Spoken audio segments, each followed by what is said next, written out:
Hello again, and I think we're back. Yes, and we've we are. even got a screen in front of it with the current position of Wojciech and Hari Krishna. And after castling, Hari Krishna is having another long think. He has to ask himself, do I play c4 and b4 fast, or if I delay, well, am I just going to get mated? Do I have Dina here still? Yes, I'm here back with you, Ian. So, okay, well, apologies also to the audience for all those technical problems today, both in the studio here and in the interview, but hopefully we've resolved it now. So, apart from Wojciech Hari Krishna, well, the excitement appears to be in the Kama versus Studer game, because after bishop g4, thinking for almost half an hour, Studer played a6. And this really forces White to come up with something good, because right now, knight c7, bishop d4 is just going to be horrible for White. So what can he play? Absolutely, yes. We were expecting something like king h1 previously for White to avoid all the tricks. So now, basically knight cannot move. I think Kama has calculated something like bishop takes, knight takes, bishop e7, rook takes, pawn takes, queen takes, and now perhaps knight c3 or knight c7. Either way, going to d5 sometime. I don't know which one. Oh, c7 is necessary, otherwise bishop h2 check. And when the rook moves, I can play knight d5 and then move my king. It still looks like very nice dark squares, but I'm not completely convinced that you've got enough. Oh, you've probably got enough for the exchange. So this doesn't look too bad for Studer, I have to admit. And it's probably forced for White, because you've set yourself up for this sort of thing. And what else are you going to do? So, yes, it's, well, it could be a little bit better for White, but I somehow suspect it's materially so close to equal that there's not much you can do. If you don't play that after a6, what can you do?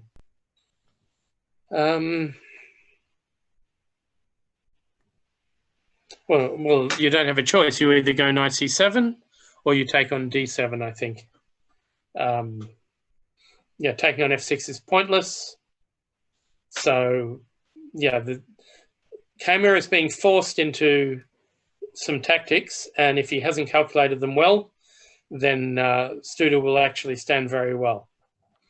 Yes, we have had more moves. Hari Krishna has gone for it, as we sort of expected. c4 played, queen c2, b4. The bishop's going to move. Whether it goes to d2 or e1 is a moot point. d2 means that c3 will hit something, so e1 is probably safer. And then it's either c3 or b3, because maybe knight a5 saves the pawns too. It does too. So knight a5, I'm not sure if they're going any further, but that makes sense as well. So let's say bishop back to e1, knight a5, and let's ignore everything, if we can, with h5. So I presume b3, or is there a bishop? No, there's no bishop takes knight, but there is something like queen c3, or just take. That's true. You can't take back with the pawn because the queen's hanging. If you take with the knight, then the c4 pawn's hanging. So all in all, that's not working.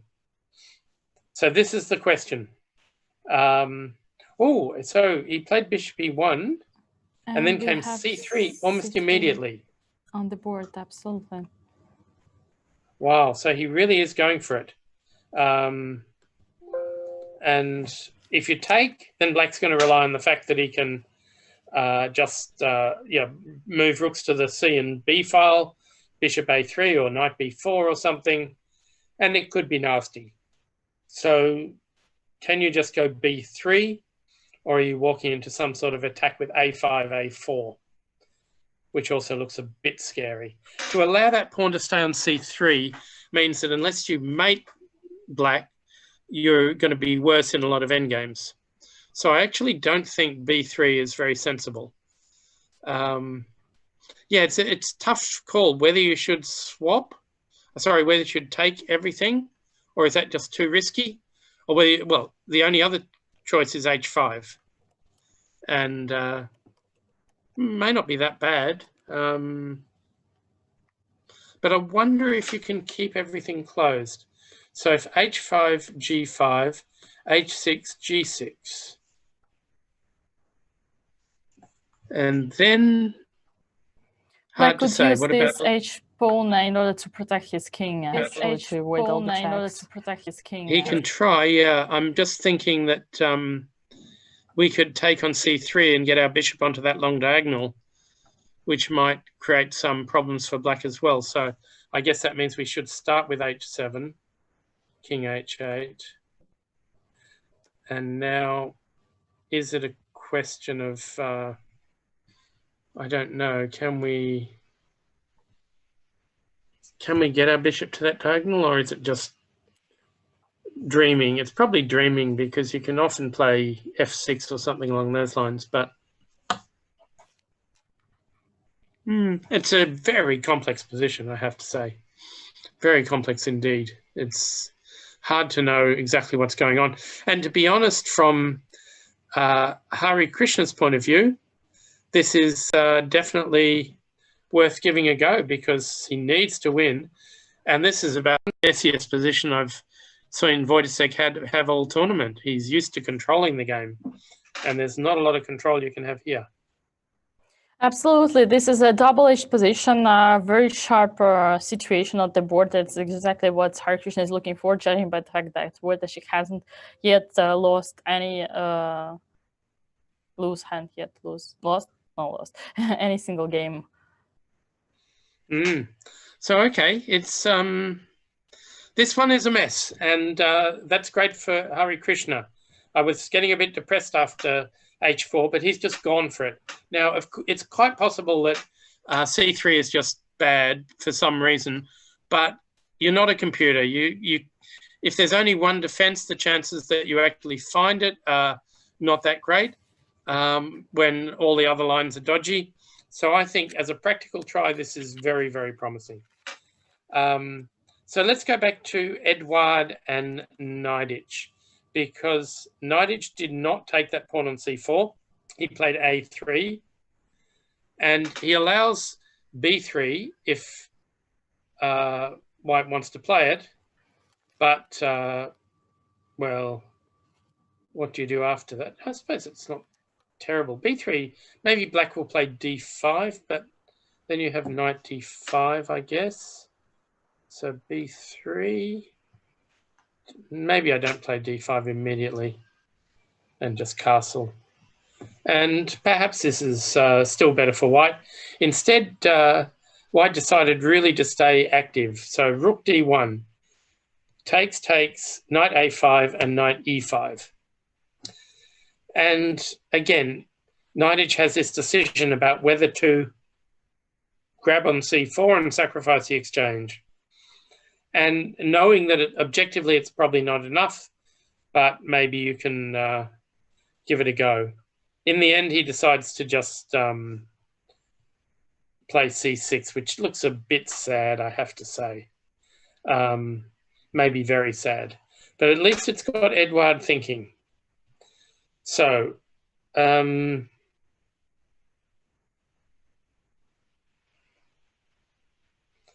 in some of these positions, you'd like to play c5 to trap the bishop, but it'll always take on c3.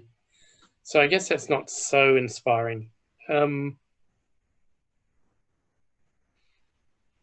Given the setup of all the pieces, d5 looks really tempting.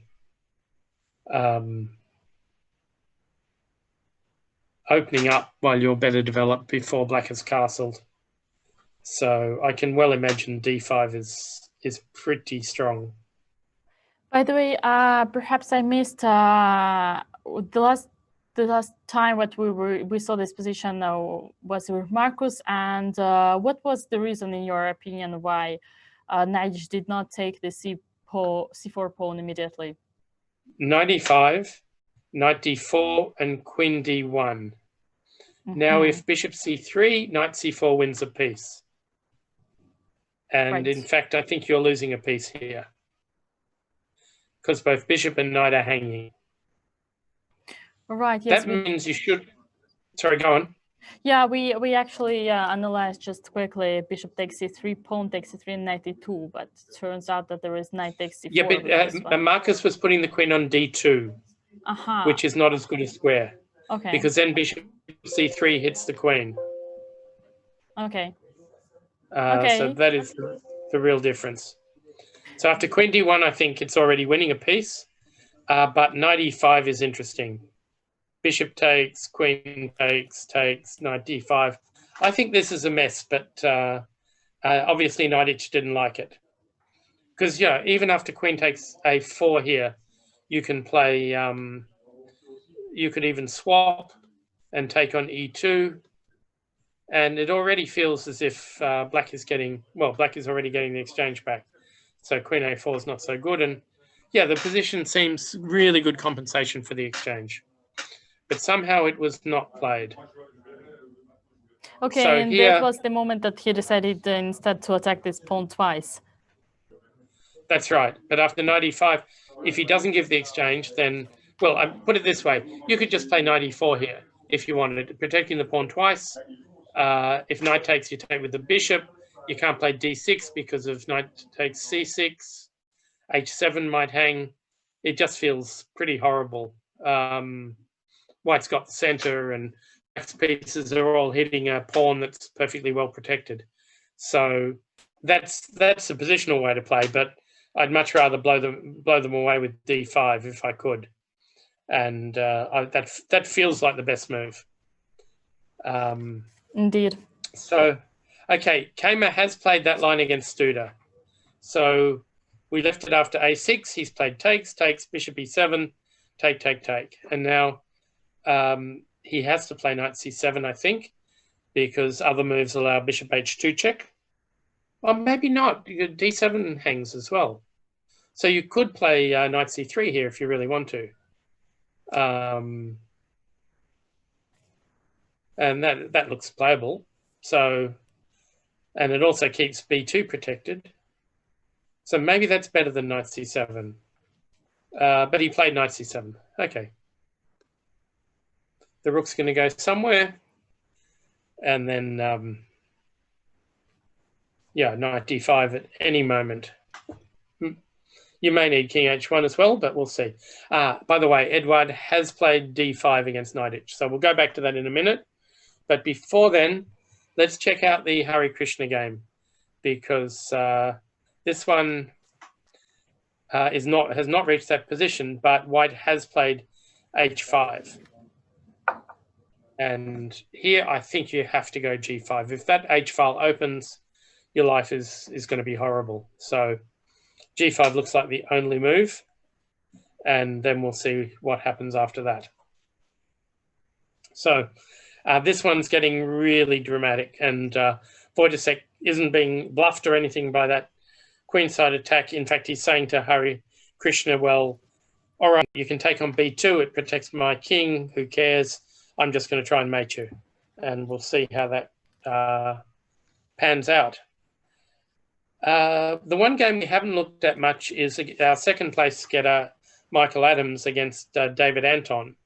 And we left it in a strange sort of position after White had picked up the pair of bishops, but nothing much else had happened. And knight b4 was played hitting the queen. I'm not exactly sure why. Okay, he wants White to play d3. He finally did. And now he could go knight c6 and knight d4, not fearing e3. But he decides to play h6, waiting for White to go a3, which he finally does. And here, this doesn't look too scary for Adams at all. In fact, by getting White to play a3 and also d3, it means when the knight goes to d4, If e3, you'll have a slightly weak pawn on d3. Maybe that's the lesser evil. But also b3 could be a bit weak as well. So e3 played voluntarily. There you go. So here we're having the position which is pretty much solid for both sides, but white has a pair of bishop and black has the center. So the question is which one would be having? Yeah, is there a slight advantage? Black's reluctant to play e5 because there's more holes on the white squares if he does that. By the way, just going back to a3, I was just thinking, does black have anything better than knight c6? Because right now the knight's not really under attack. So if pawn takes knight, pawn takes pawn. So Adams has got one spare move to do something useful. But maybe he couldn't come up with anything better than knight back anyway. So after e3, white is flexible. And again, black has to come up with some sort of reasonable plan, which is not so easy. Okay, Knight and Edouard, this looks really exciting. So d5 played. cd5. Takes back. Rook c8. Okay, so he's going for a different sort of pressure. He's so what can we do here?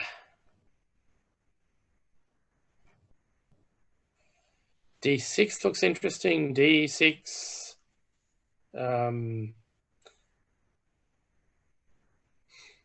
So if I play something simple like rook c1, is black going to just be able to take on d5, or I don't know. So if I play rook c1, I'm worried that knight takes d5 will force me to give up my good bishop, unless I can do better than that, like giving up my good rook. Sacrificing the quality.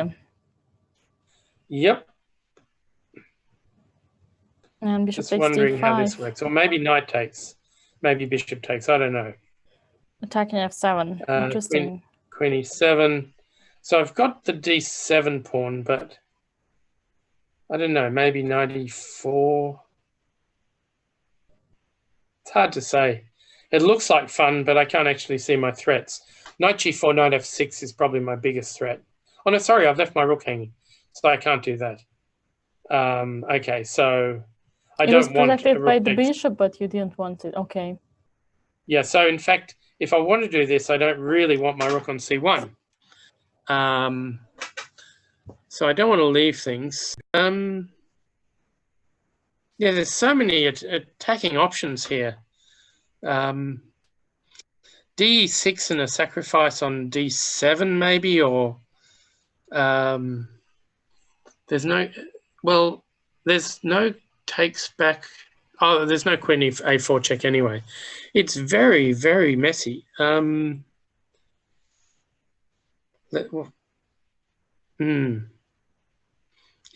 might be decent, just reinforcing things, but perhaps black can play d6 and e5 then and block everything. So Knight has come up with something at least very counter-attacking rather than just getting out of the center fast. I presume there's no huge sacrifices. Knight d7 doesn't really work, I think. Knight f7 looks crazy. Knight c6 looks crazy. Attacks. Yeah, well, they're forcing moves. You look at forcing moves first, and if you're lucky, one of them works. And he's about to make his move. He just took on his 6, I guess, judging by the picture from the cam. Yes, he did take on the 6. Take.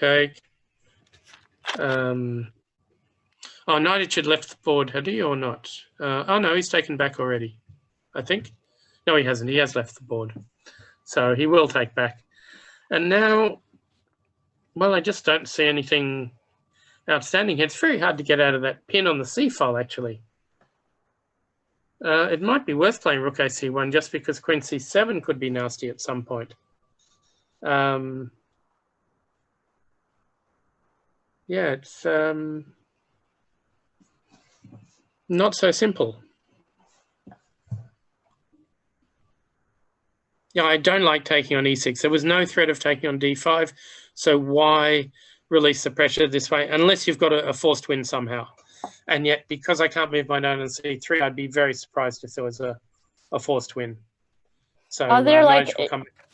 if we're speaking about crazy moves, could knight G6 be a candidate? It could. Take king F8, knight E4 doesn't work. Knight E4 actually attacks the F6, right? It does. Okay, let's have a look.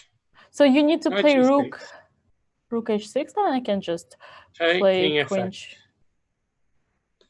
Yeah, I was hoping for rook H6. But I can. But there's also bishop. Maybe bishop E7 is safer. And knight G5, you play queen E8. Yeah, unfortunately. Can we make it a better way? If we take on F6, if you take with the bishop, we can go knight D6. Maybe first you take on D7. Rook takes D7, and then, but you will move the bishop. Knight G5, you move the bishop. Bishop D8. Hang on, what are you saying? So rook D7. Yes. Queen D7, knight G5. But you can move the bishop. You cannot move the queen. This bishop, you mean? Yeah. E7, bishop and bishop. Oh, then I take on bishop D8. D8, yes, bishop D8 I was thinking of. And here I don't see anything anymore. Wait, bishop A3. Bishop A3, king G8. Yeah, it's close, isn't it? Yeah, you still have rook C5, so it's... yes, it's probably fine. Absolutely. Okay. Yeah. Just trying to force the crazy lines. In the end, he just... Yeah. In the end, he... let's see. What did he do? He took, and he just went rook AC1. Yeah, horrible. So that's nothing too special. And, well, he can still be better. I mean, there are hanging pawns there. So once you protect the knight...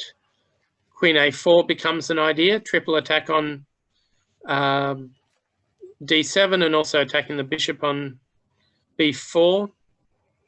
But what about Queen C7 here? White is trying to use advantage of development to somehow attack this connected central pawns. Yeah, well, after black castles, I guess development's the same, but if you get if Queen A4 wins, then that's a bit unfortunate. Maybe it doesn't win completely, but it looks nasty. Are you more convinced by taking on E6 now? I don't know. I mean, I could have done it at any moment. I don't think black was taking on D5, so it felt like there was a better move. In fact, while we were thinking, just as you said D6, I was starting to think, well, maybe this is not so terrible. Yeah. So, for example, king takes on E6, and are you really going to play king takes E6? So no way. King G8, let's say, and taking on I don't know D7? exactly what to do here, but it feels even taking on D7 might be good, or maybe Queen A4, or I know that loses. Well, I don't know. Yeah, I couldn't really make it work, but maybe I take here and play Queen F5, and it just looked really scary. But okay, if White's getting a small advantage this way, it's certainly not so silly. So okay, but all right, and I suppose Black's going to castle here. Hare Krishna, we have had one more move, by the way. Wojtek and Hare Krishna, and that move was G5. So he is indeed planning to keep that kingside as closed as possible. So, and if H6, just G6. Now, White would like to be able to play E5, Queen E4, and Bishop D3. And that feels like it would be really quite promising. So perhaps e5 is the right way to play. I'm not sure you can get knocked away from e4 very easily. So possibly e5 is the way to go. e5, queen e4. Well, black's got a couple of moves to try and stop that. But if you try to swap queens, then some of the endings might be bad because we might be able to just take on c3. So I think he'll play e5 here and set that up because h6, g6 doesn't look so good. And by the way, for all of you following along with a computer engine, I'm fairly confident that just as the Studer game with the pawn on d5, they probably gave white a big advantage. After h6, g6, most computer programs give white a big advantage because they like having a passed pawn on the 6th rank. It's just overvalued by computers, or normal computers like Stockfish and Fritz and so on. Even so they always tend to. Sorry, what? Even Komodo. I think so, but not the Lila chess and these sort of ones. Not as much anyway, I think. Absolutely. By the way, may I ask you, do you use Lila in your daily routine? I don't actually use Lila. Perhaps I should, but I'm a bit old-fashioned and use some of the older ones because, to be honest, I'm not often searching for absolute truth in a position, and I'm really worried that I'll finish up, as Grishuk said, just remembering things that I don't understand at all. Like he compares modern computer analysis to remembering random numbers because you don't actually understand why they've done it. And here, if the computer recommends h6, I know exactly why it's done it, because it loves a pawn on the 6th rank. Yeah. It can stay there. Even if a human knows that after g6 and king h7, if white has no knights, then you're probably not getting through there at all. Yeah, it's interesting. I actually was moderating FIDE's trainer seminar in Russian this June, like a month ago, and we had lectures of several grandmasters. We had Alexander Motilov, who was showing the positions using Lila, and we also had Viorel Bologan, who actually said that unless you are top 10, he doesn't see any like useful idea using this fake engines. Yeah, well, sometimes they give you ideas, but unfortunately, sometimes their best move will be inexplicable. And yeah, because they're really good computers, you know that what they're suggesting is not stupid. Whereas with some old computers, sometimes you could know what they were suggesting was just not right. Levon Aronian once said to me, "Don't even look at your computer up to move 10, because they're just awful for opening ideas, and they'll take you totally in the wrong direction. But once calculation starts getting important, then you can certainly start looking at it." That's a very nice advice, actually, from Levon, up to move 10. It makes your life way easier. Yeah, well, you're remembering enough stuff anyway without the computer suddenly suggesting a4 when you have no idea why a4 will be useful at all. Or h4. Yes. Yeah, it's the computer use is a skill that certainly the really good seconds have mastered. Yeah, it's something that Peter Heine Nielsen or maybe Wojciech must be really good at. I don't know if you've read the book, The Anand Files, but it basically takes all the Anand matches from the point of view of the seconds.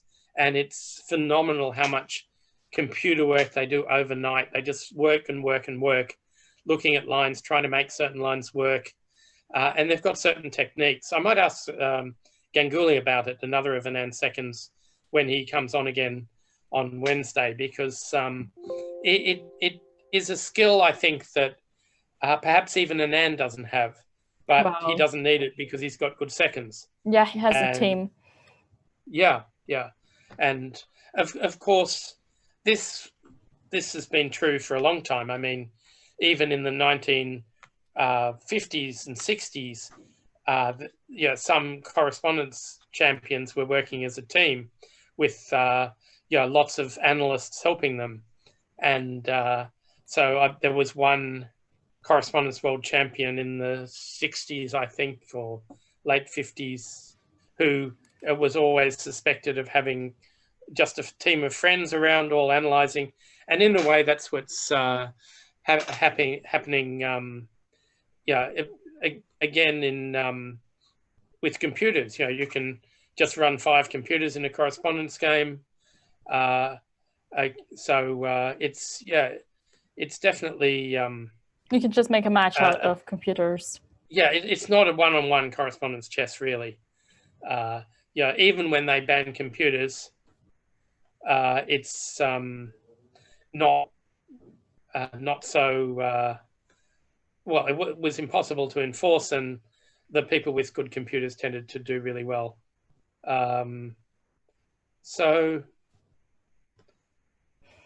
Yeah, it's very interesting, actually, this whole topic. I guess there are a lot of players of my level who overestimate the importance of computers nowadays. Yeah. Well, honestly, computers can be totally demoralizing. If you're a young player coming up and you play what you think is a really good attacking game, and the computer says there are 7 different moments when you could have played the attack better, it starts to get really upsetting. And to be honest, about 10 years ago, I started writing a best games book. And after 2 of my favorite games were completely destroyed by a computer, I gave up on it because I thought, it's more interesting actually to have the notes, annotations you do at the time with your ideas at the time, rather than have a computer correct everything. That's one of the things I didn't enjoy about some of the early John Nunn edited books of top players. And also I think Carsten Mueller does this occasionally too. They take a great player like Aljechin or Keres and annotate their best games with computer suggestions. And I just think compared to the original player's suggestions, you're not really learning much. You have to be very, very careful about just saying he missed mate in 6, he missed mate in 6. Well, he may have done, but a few times. But if he saw a win, it's pointless that the computer finds a win 2 moves quicker. They're just, and you see that a lot even in newspaper columns with them. They play a spectacular move, and the annotator will say, yes, but bishop d6 was mating 2 moves more quickly. And you think, well, that sort of takes all the romance out of the game. And I really don't appreciate computer-based analysts. It's important to get the game right, but if you're annotating an older game and just correcting someone's notes from the time, then you're really not doing anyone a favor, because you're just making everyone look stupid. And sorry, go on. Yeah, that's very interesting actually, because there is the other way, that's a very common situation when you take those books and you analyze it with computer, and you see the comments that are given by all those great players, and you see that the computer says that they are absolutely wrong, like they're saying that here it's a very big advantage, or being and the position is absolutely equal, or even the contrary, it's advantage for the other one. And these type of situations are also very common. Even I have a trainer from my St. Petersburg club, the trainer that I basically raised me as a chess player, and this is his main hobby right now, taking all the old books and checking the analysis of all those great players with computers, and the results are so much astonishing actually. It's true, there are a lot of mistakes, which is one thing John Nunn did note, but I also think that if you take Keres collected games or Aljechin's collected games, they're just full of ideas. And those ideas are not negated by the fact that there may be a better idea, a more prosaic one that the computer says is +1.5. But they're actually coming up with new things over the board. great attacking methods. For example, all of Keres's King's Gambits. Of course, the computer's going to say that black's bettered more or less the whole game. That's not the point of the King's Gambit. It's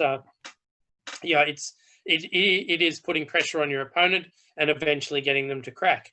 In fact, Shirov once said to me he'd love to play the King's Gambit with white, but unfortunately, it's too easy to look up a line and just play it and get some advantage for black. And he actually showed the line he feared the most, but I won't mention it on the broadcast. So it's certainly some lines can be just about refuted, but when you're looking at wonderful attacking games, you don't destroy them by just saying, well, you could have done this and it would have been even quicker. Yes, I absolutely agree with you. My point was that a little bit the different type of situations when the evaluations of the authors of the book is the contrary of the evaluation of like current positions. Not talking about if there is other way to win, but the fact that they are evaluating this game, like they're saying that this game was like pretty much like more or less perfect, and this was the continuation how it should have done, and everything is okay. And then you see with the computer that actually it was just a blunder of the opponent that's where I completely disagree, because often the computer will say a position is -6 because there's some sneaky defense 5 or 6 moves later that ruin the whole attack, especially if it's a sacrificial attack. But there's only that one defense that the computer finds, but it'll keep saying -6 until you get to that position. So it says that final move was a blunder and otherwise black would win. But in fact, you had to see all the moves before that in order to even get that far. And it's usually very well disguised. So computers always favor the defense because they see the strongest defense, whereas an attacker just has to find a position where their opponent has to play 5 perfect moves in a row. And if their opponent's a human, well, they probably won't be able to do it. So I really think that there'll be lots of positions in good attacking games where the computer says the defender is doing really, really well. But that's because of some obscure defense that maybe no human would have been able to find. And if they could find it, then you'd accuse them of cheating. So but maybe not back in the 1940s, but even so. Yes. Anyways, that's a very interesting topic that perhaps it is. And well, so Wojciech played the human move e5, which certainly looks pretty good. So queen e4 and bishop d3 is threatened. And yeah, if you take on b2, we'll go queen e4 anyway. There's no queen c1 checkmate or anything like that. So let's see if Hari Krishna can come up with a solution. He's now marginally ahead on the clock. The other very exciting game was Edouard against Neidich, and we've had 2 more moves. Black castled, queen a4 was played, bishop c5, which is absolutely forced, and now knight takes on d7. So this looks fun. So the only problem is a bishop takes f2 move at some point, but is white even going to take on f2? Or will white just move out of the way? So I think white will just move out of the way. And then what if you go knight d3, rook d7, queen e8, or you can go to f6. Don't think I want to go to f6. So queen e8, that could be a little bit awkward. Just for a moment, you might have a problem with that rook on d7. And because of the pin. Okay, yeah, right. But what kind of pin if the queen is protected on a4? Oh, sorry. Yeah. It's not a pin. You're right. Okay, let's have a look at this. So bishop takes, king h1, knight takes. We could take with the queen, but that looks about equal. So rook takes, queen e8. Okay, and now I need a good move because I'd love rook takes g7 or something similar. Unfortunately, if I go knight anywhere, there's rook takes c1 check. So does that mean I should go doubling rooks here? Maybe. So I double the rooks. That looks dangerous.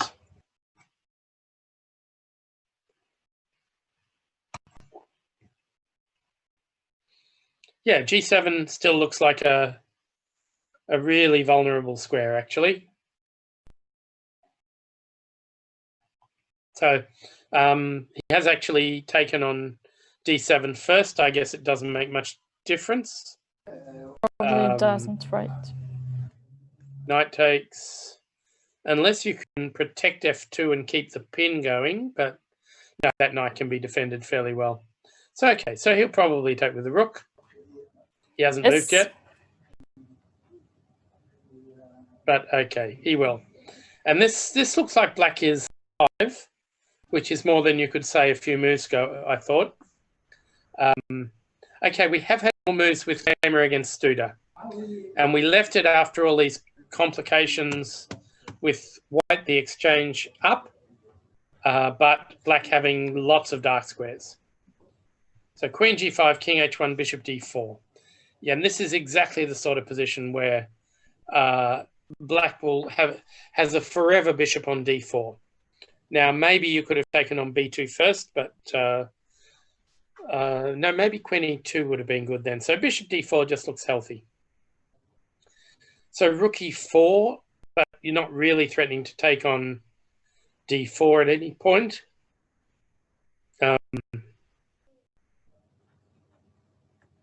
Rook e7 I don't want to play because of it's a square I think my knight will want to go to sometime. So rook e2 and then move my queen and then double rooks.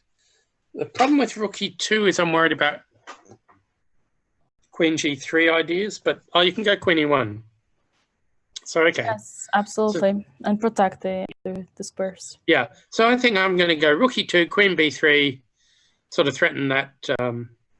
Although, yeah, and then double rooks, something along those lines. And it's nice having an open file and the knight on d5. So in a way, black has some compensation, but it's hard to believe it's quite enough. Maybe black should just go knight f6 in some positions and just swap that off and just play. And then you could have enough for the exchange with that wonderful bishop. I'm still nervous about a pair of rooks coming off, but white's king is permanently unsafe on the dark squares. So it's going to be very, very hard for Kamer to make anything of this.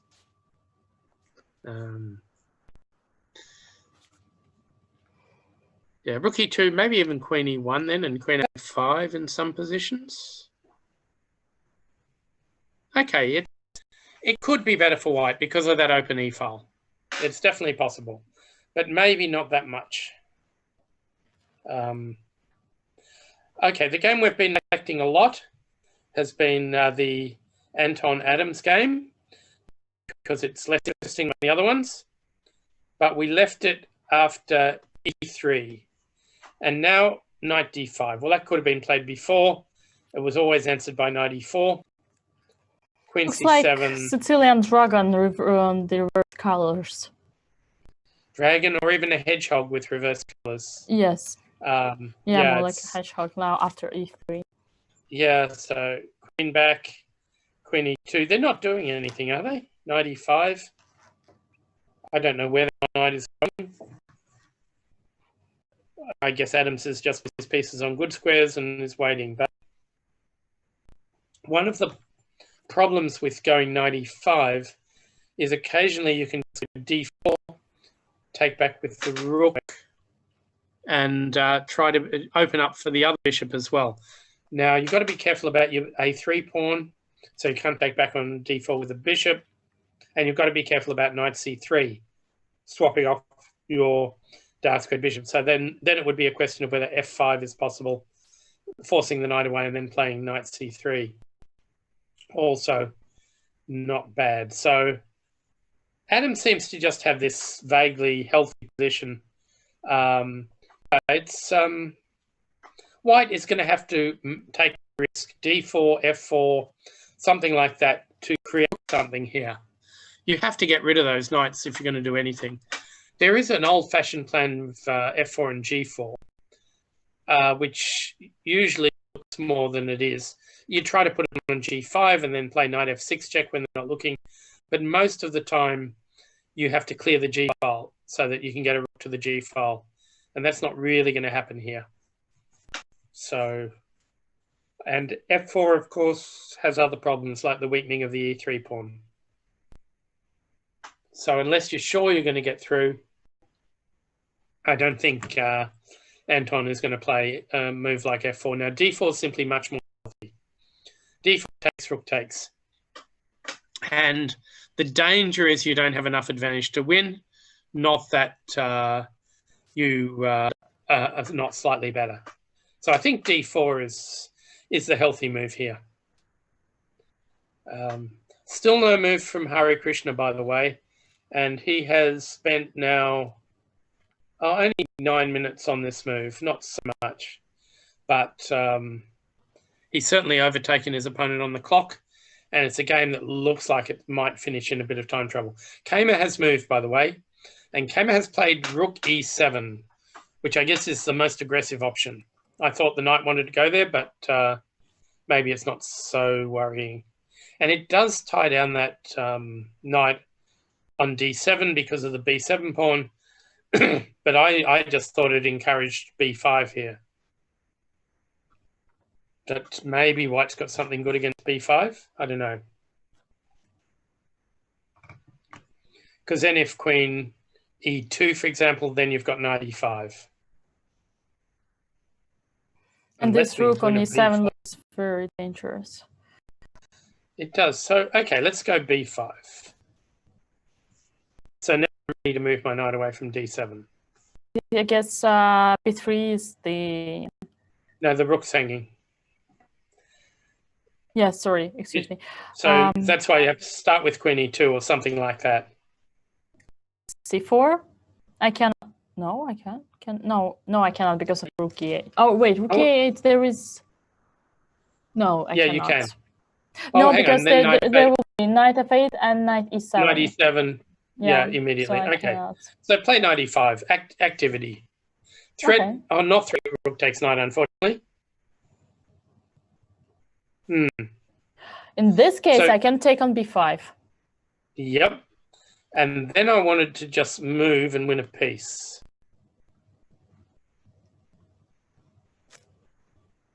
Because your knight's hanging and your rook's hanging.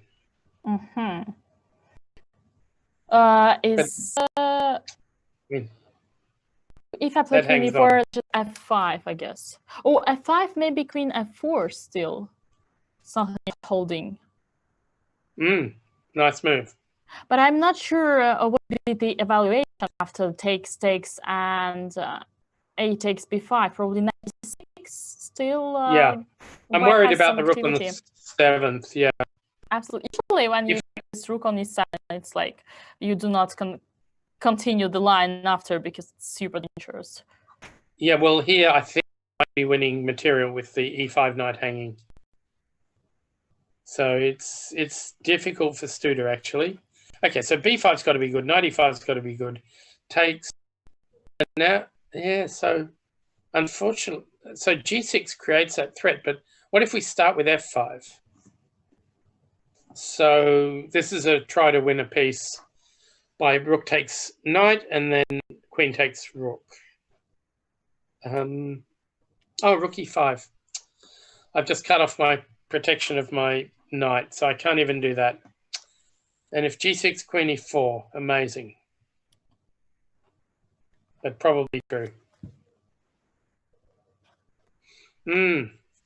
It's close to counterplay. And I wouldn't be surprised if Studer found a good way to get counterplay. But this one, I just cannot find the right move here for black that threatens rook takes d5. King f8 maybe.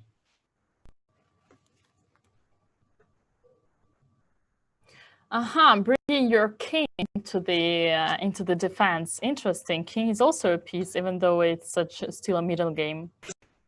Yeah, so queen e4, I'm going to take the knight.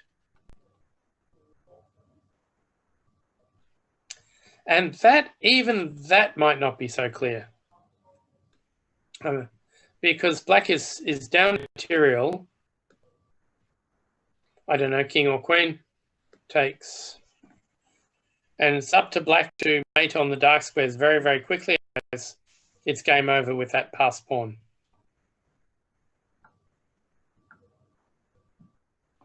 Maybe it is game over. Can I try some ideas like queen g3, knight g4? But knight g4, you always have checks that you win the knight. So I need That's my idea. Okay. Yeah, I have bishop e5. I have bishop e5. So knight g4, queen e4, bishop e5. Could queen that g4, bishop hang? e5. Nice one. You just have queen g5 instead of queen e4. Probably would be easier. This check, very nice. Lucky but nice. Yeah, I guess this would be the spirit of Black's thoughts here. Exactly, but they have to work, otherwise you're just losing the game quickly. But then again, white is getting ready for e2 and rook f1 or something like that, and could be very nasty. So b5 looks like the only serious counterplay you can get, unless you get out of back rank mate immediately, g6 or something like that,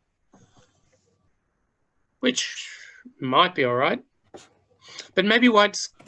Oh, no, white's not getting ready for queen f3 because there's always knight e5. So b5 makes sense. Whether it is the start of a big attack or not, you probably have to do it. And a big move by Hare Krishna, b3. So he's using the old Tal theory that if that white can only take one piece at a time. Wow. So if you have two hanging, then you can get somewhere. So that's really lovely.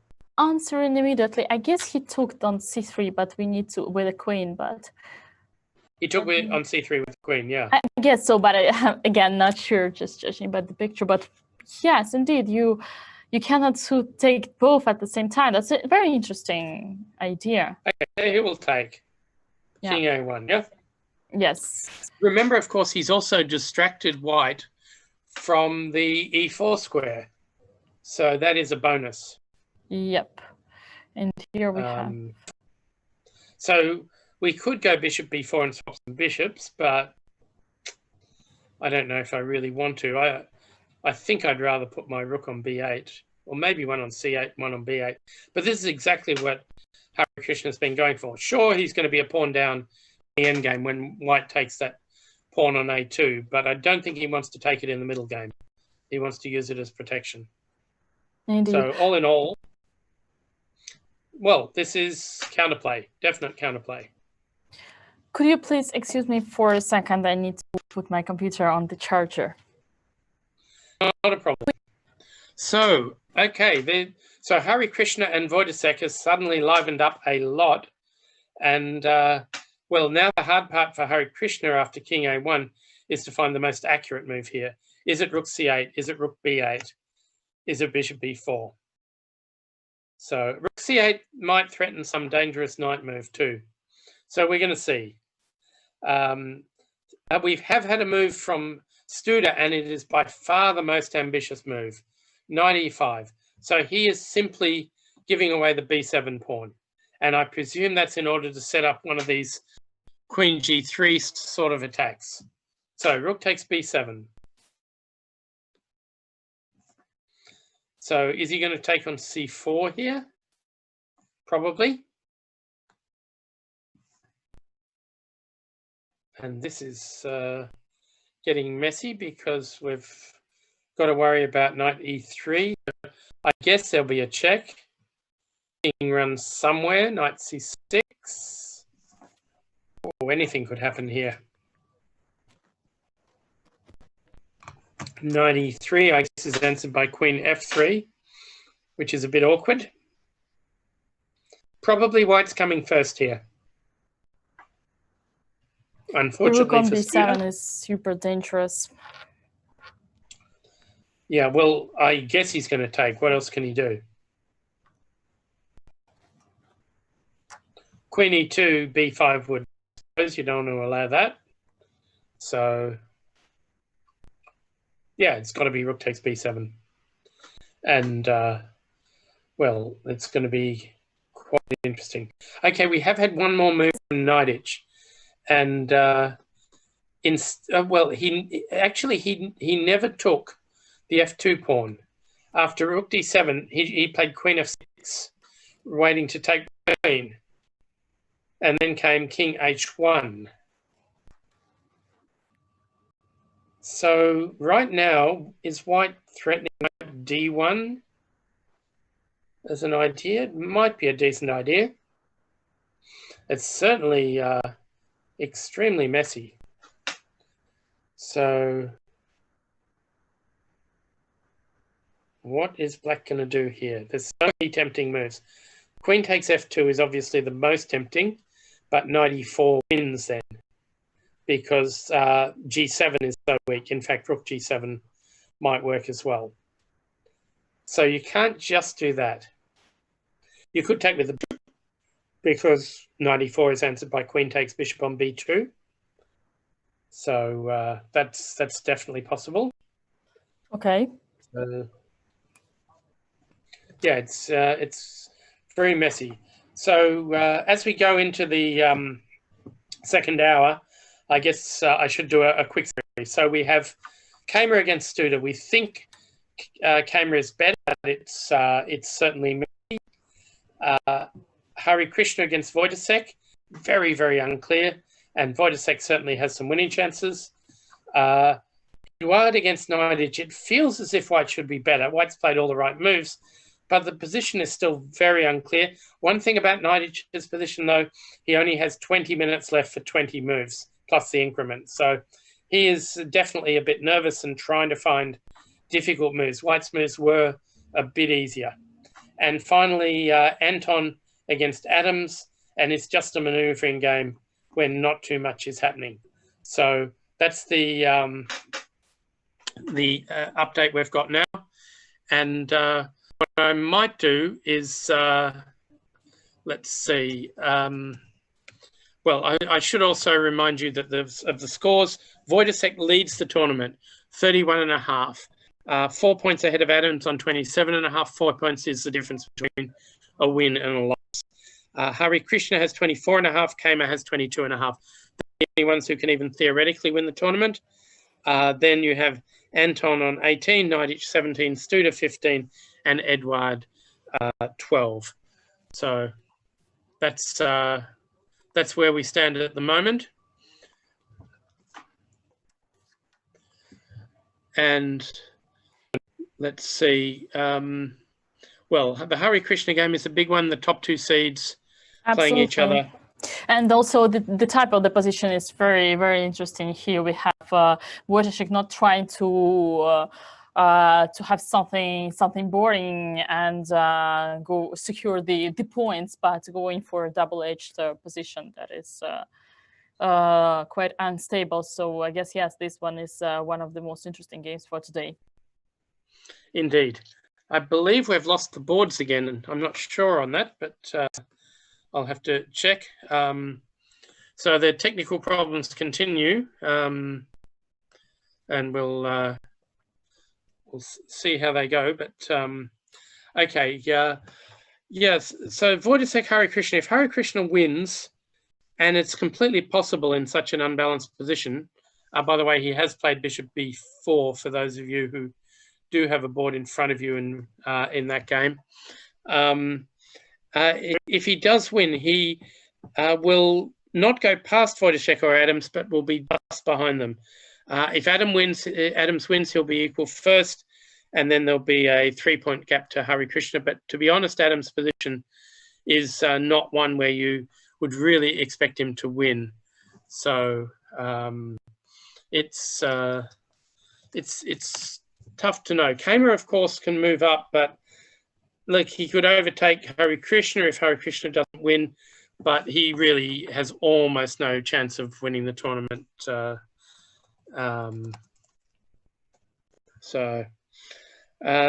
And Edward, well, he's fighting to get off place, and he's got chances with an opponent in great time trouble. So Knight-H, I think, has been thinking a lot after King H1 as well, down to just 12 minutes after 7 minutes of thought. So he's definitely got his problems. Did you have a chance to talk to Edward at all? He must be a little bit down about how the tournament's going. Well, it's interesting. He still seems to be pretty optimistic so far and seems to enjoy a lot. Yeah, I would not say the same about Knight-H. Knight-H is like you can feel that he's a little bit frustrated with the result. Yes, but I would not. I would put Edward on to way more positive mode, and yes, perhaps we can see this as well on the chessboard somehow. You at least judging by the 57 minutes to 11 minutes is something you do not feel very comfortable about when thinking about black. Yeah.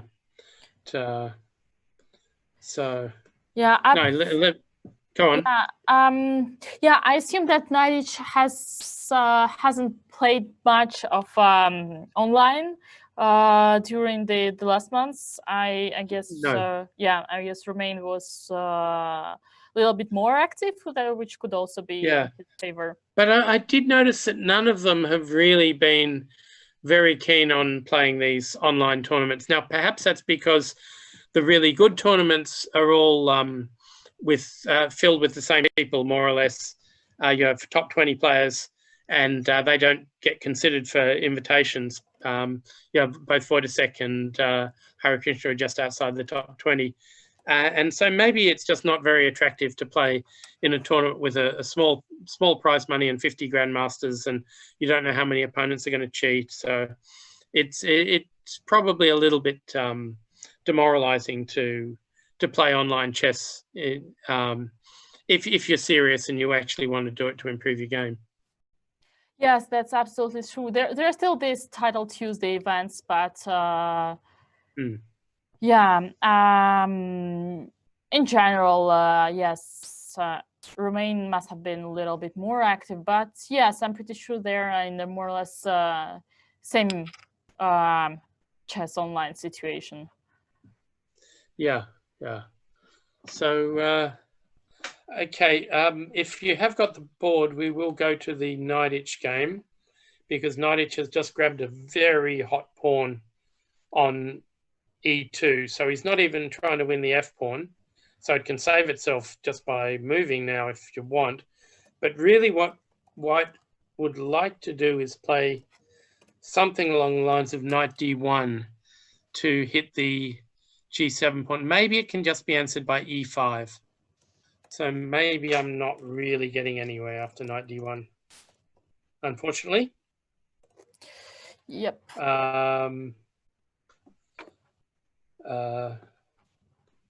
So let's see. What else can you do? Okay. Yeah,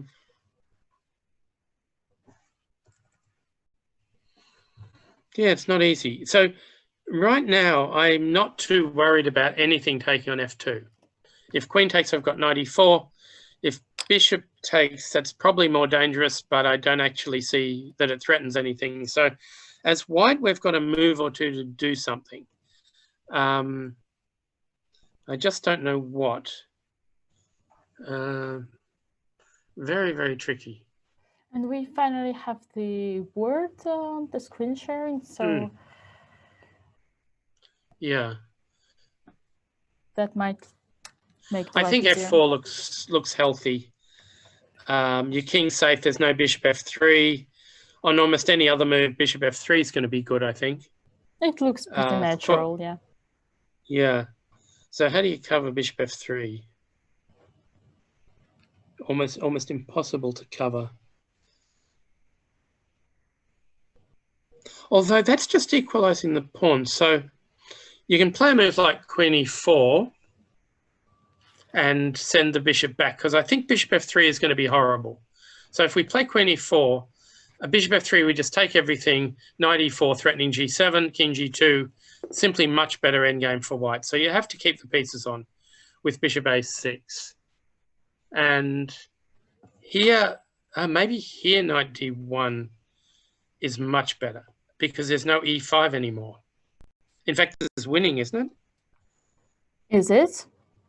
You are attacking?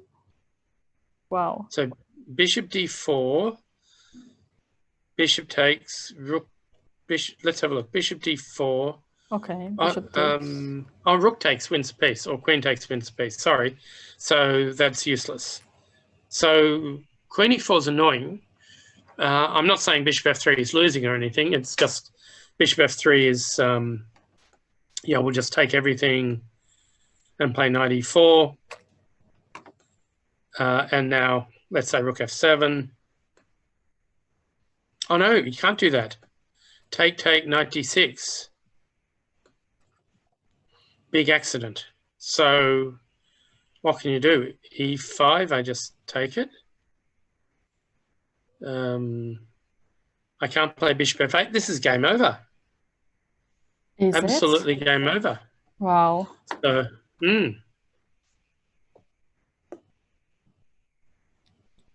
there's nothing to do because of this knight d6 trick.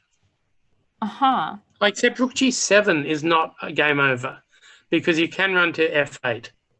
So if you have some good move here with black, not that I can see one because you're still in a pin on the c file, and knight c4 doesn't help. But it's horrible. I mean, not completely lost, but really horrible. And Edouard has 58 minutes to find it.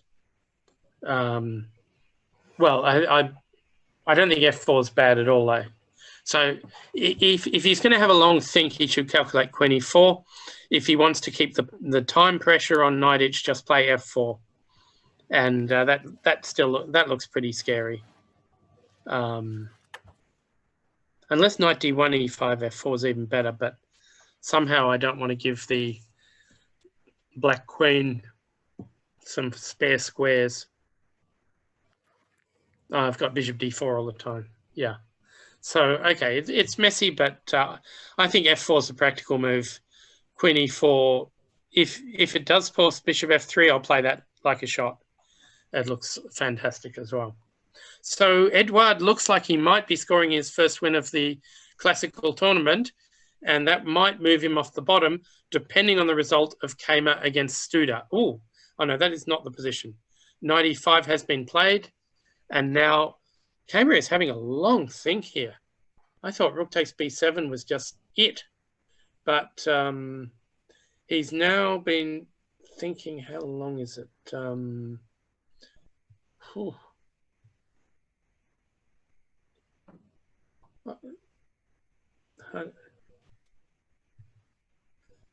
Yeah, I'm not sure. I can't quite see the clocks. I think it's 15 plus minutes anyway. Exactly how much, I'm not sure. But yeah, rook b7, what's your problem? I mean, knight c4 doesn't look right. It's got all these tactical problems. I'm sure knight c4 is what he's worried about. So rook b7, knight c4, but knight x just ruins everything. So that's not a difficult one to calculate, not difficult at all. But he hasn't played it yet, and we're still waiting. Okay, some more moves in Hari Krishna's game. And actually, I don't know that this is a very practical decision by Hari Krishna. We had this b3 and c3 idea. Bishop b4, queen c2, and just bishop takes bishop. I suppose he wants b4 for his knight. So he's thinking about when the rook takes back, queen b6 and knight b4. And yeah, maybe that'll work. It certainly discourages bishop d3. So it's possible, but whether it's really anything scary or not, I don't know. So let's see. Rook takes e1. I want to keep the rook in the h file, so queen b6. So if queen e4, I can even go rook b8 here. And this looks tricky. If bishop f3, just rook ac8 or knight b4. Queen c5, maybe. No, we take on e5. That looks fine for black. Indeed. So how do you fight this attack? It's not easy. All of a sudden, black's counterplay becomes pretty dangerous. Yeah, absolutely. So h6 I simply don't believe after g6. So knight b4 is coming.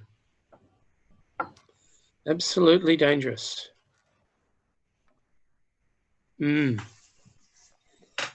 I think Wojciech is realizing that because he is thinking on an obvious recapture. I can't imagine it helps to keep the tension. Well, I mean, why keep the rook on the d file? I mean, you must take with the d rook. Why is he even worrying about that? You know, the h rook. Well, unless he has decided his attack is going nowhere and just wants to move the rook off the h file. It doesn't seem very practical, but you never know. But either way, when you take back queen b6. I guess rook h takes e1 would be some kind of a psychological win, like big achievement, psychological achievement for black. For Hare Krishna, for sure. Yep. So, by the way, Kama has finally taken on b7. It took him a while, but he's done it. And still, Edward is thinking. The Adams game, lots of slightly strange moves. So after knight e4, queen c7, queen c2, queen b8, and knight e5, which is where we left it, rook bc1 doesn't do much, knight d7 doesn't do much, f4, finally. So knight d7 was preempting f4, but white decides to play it anyway.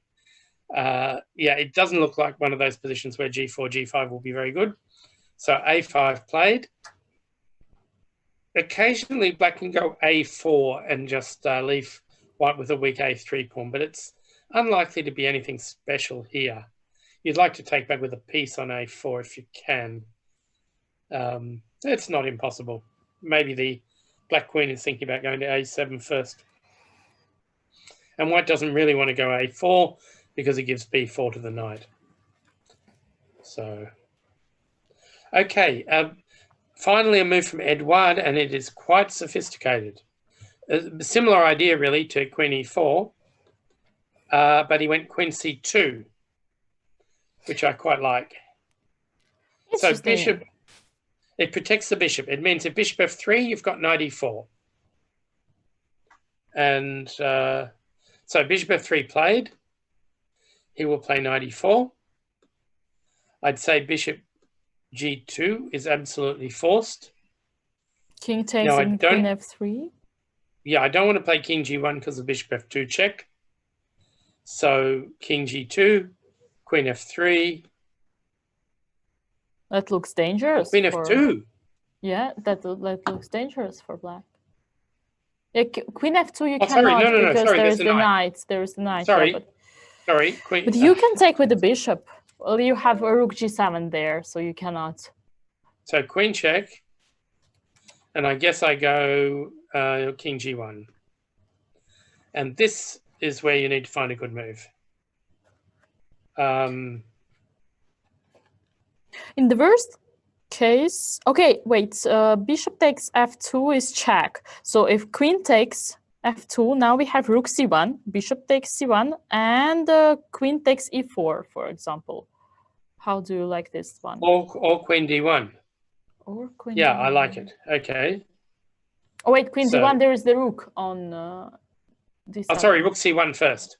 I was looking at rook takes c1 here. Yeah, rook takes c1 here, and now queen takes e4. Oh, no, sorry, there's a rook on it. Yeah, so this is what I meant. The rook is on d7. Okay. Yes. Yeah. So this one looks pretty safe for black, isn't it? Probably. Your rook is on d7 is dangerous, but the white king looks like way weaker than the black one. Yeah, and you're a pawn up. Even if you take on b6, you will get just mate at queen e1. Okay, so let's keep our... Okay, after bishop f2. What about if we play knight takes? Then I can... Okay, this is a concrete calculation. Romain seems pretty confident about all this. Yeah, and now just rook. Rook takes c2. You're not getting out of the discovered checks anytime soon. That's absolutely true. And I'd say we're going to pick up the queen and be a piece up. Indeed. I don't know where you can hide. Fair enough. E3, is E3 a hiding square? Could be.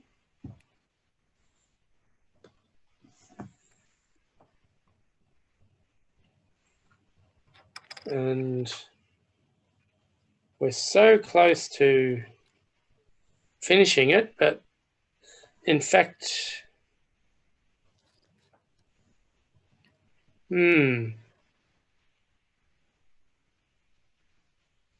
okay, we could play rook g4, e5, rook e4, and it's probably still good for white.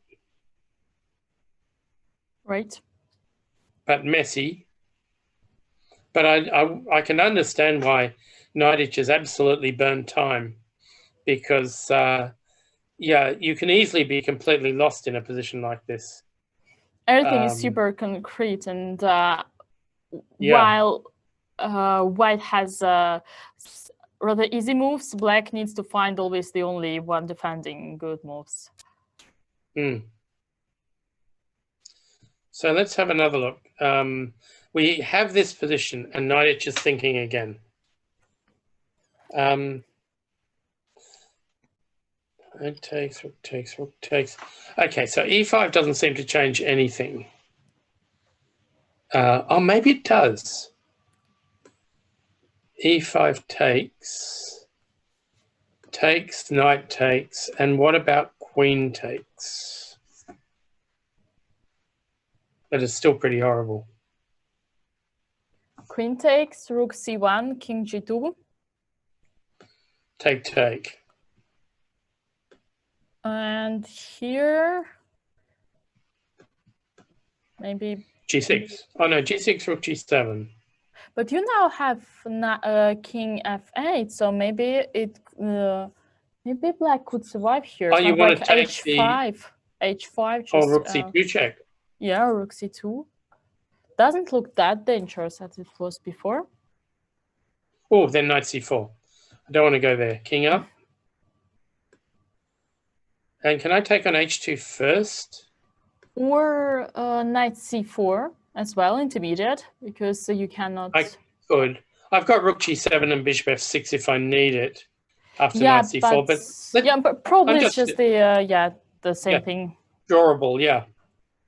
No, this looks like it could be petering out. So e5, we need something better than bishop e5. Yes. Unfortunately, the knight covers all the queen checks. And I don't really want to take on c5 because you'll take with the rook. Yeah, I really wish I had this position with queens off the board, the way I could have had with queen e4. That would really reduce black's attacking chances. So it's scary, but I think maybe e5 is okay. And I think knight will find it too. I mean, the idea of queen f2 is not so unexpected. Well, yeah, it's not possible at bishop f2, knight f2, queen f2 at the moment because the rook on c1 is protected, but lure that bishop away, and then you've got a combination. So, yeah, it's the old sort of, can you organize bishop f2 on the second move rather than the first? If it doesn't work on the first move, can you improve it? We have had one move from Studer, who is running a bit short of time, and after rook takes b7, simply played h5, which is one of the many getting out of the back rank mate ideas we saw. But does it? Okay, it protects c6, so we don't have knight e7 and knight c6. And I guess it's looking at knight g4 sometime. So it's clever stuff, very clever stuff. Okay, we wanted to go queen e2, but my guess is the idea is knight g4 then. And that's at least annoying. And yeah, it suits perfectly the kind of counter play we were looking for just before. Yes, I wish I could get my rook in the game, but okay. So let's say queen e2, knight g4, rook f1. How much counterplay is it really?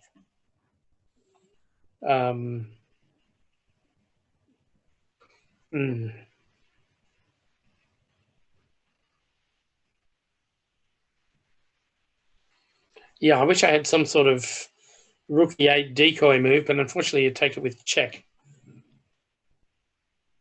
I'm not threatening the knight, but black doesn't have a move to threaten mate with. Black needs the queen in on g3, and it's not getting there. So maybe this is enough. I mean, this is one of the problems of these sort of attacks where if they don't work, you're simply losing. And I'm worried that might be the case here.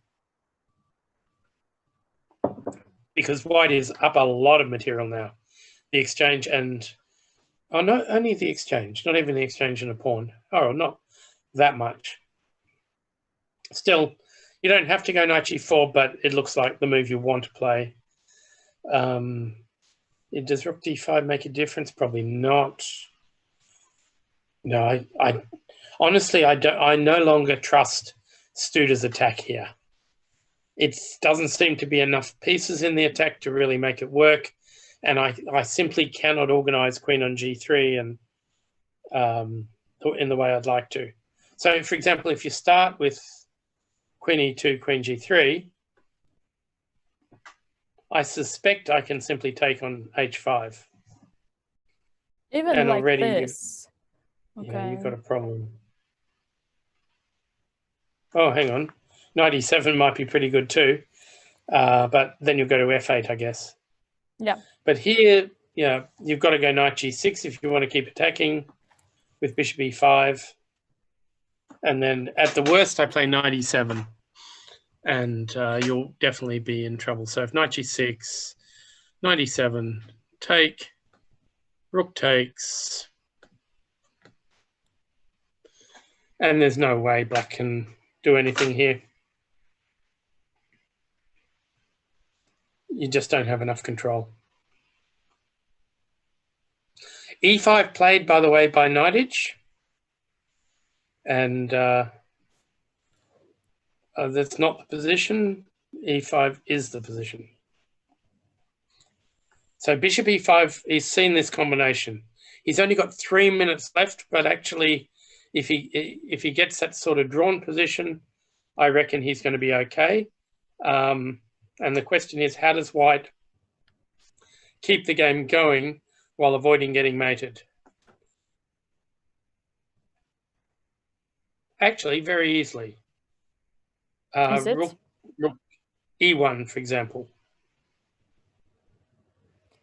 There's no bishop f2s. You might have a bishop d4, but we can let you swap that because e4 is protected. And there's still an offside knight on a5, and we've still got a rook on the 7th, and maybe a knight coming in on d6 or g5.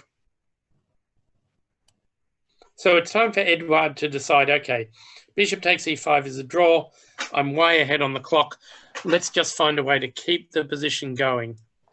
And yeah, I quite like rook e1 because it keeps the maximum number of pieces on the board. They're definitely going to swap off some pieces, but if I can get a really good knight on e4 and maintain it there, I'll always be a little bit better. So yeah, I trust rook e1 as long as I'm not missing some big combination on f2, but with some rook c2 at the end. No, there isn't because of rook e2 at the end. So let's try rook e1. So bishop f2, take, rook c2, rook e2. is not working.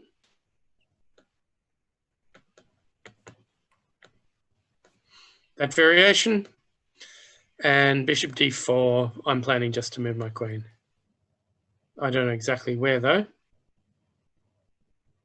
That is a challenge. e2, maybe.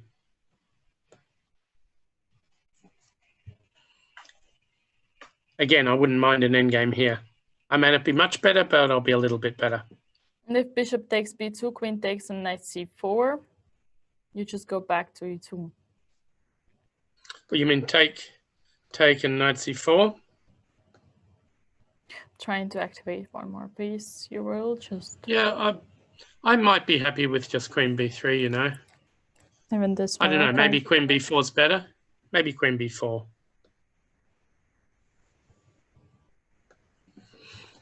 I'm thinking about, you know, queen e7 or just making sure your pieces are a little bit unstable, because mine are pretty good at the moment. Yeah, e5 could be weak, b6 could be weak. That's why I'm not playing queen b3, because I'm a bit worried you might swap and go knight a5 and suddenly I'd have a weak pawn as well. But right now, yeah, I'm pretty happy with this. The queen on f3 is good for tying me up for a while, but yeah, queen e7 is going to be scary. And if rook f7, queen e6, for example. Yeah, so I'm happy with this with white. It's not a forced win, which I would have liked to have had, but it's enough to win the game in practice, I would think. Okay, Wojciech, the reason he did not take back on e1 was because he wanted to start with h6. Wow. What a move.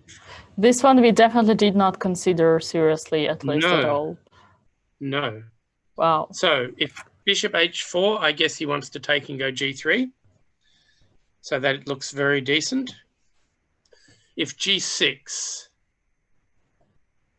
well, I mean, you could play g6 almost automatically, couldn't you?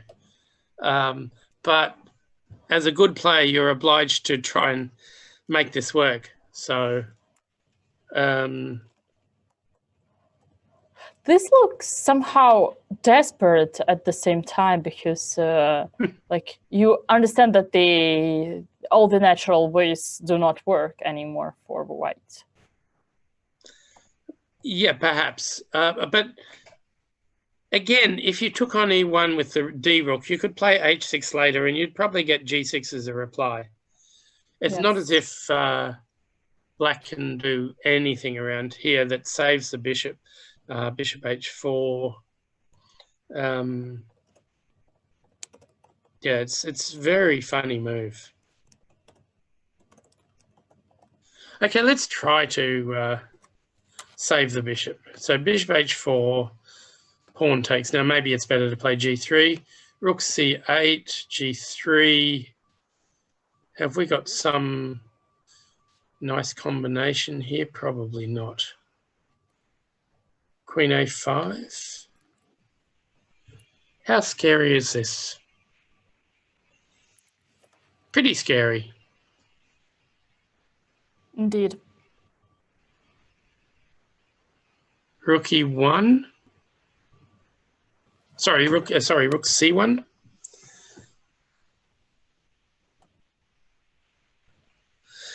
And even here, I'm getting very nervous about knight b4, because if in any of these sort of endings, I think queen and knight are going to work together rather well. So you've got your piece back, but maybe queen d5.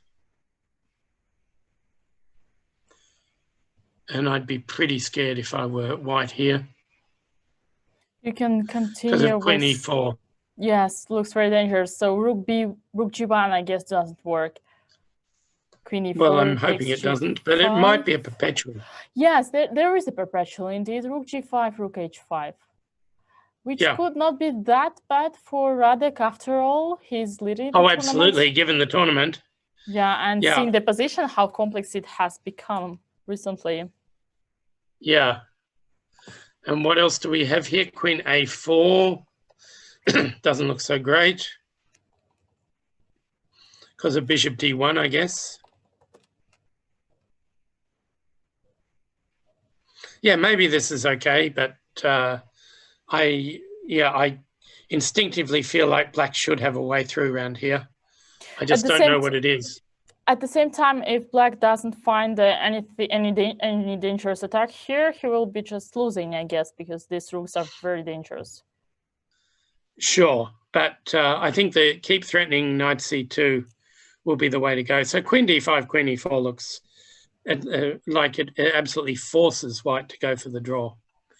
Yeah, it's super ambitious anyway. Absolutely super ambitious. Okay, we had a very unexpected move from Kamer.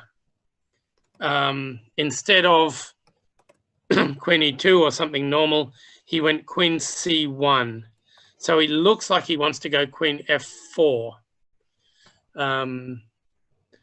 which is not so silly.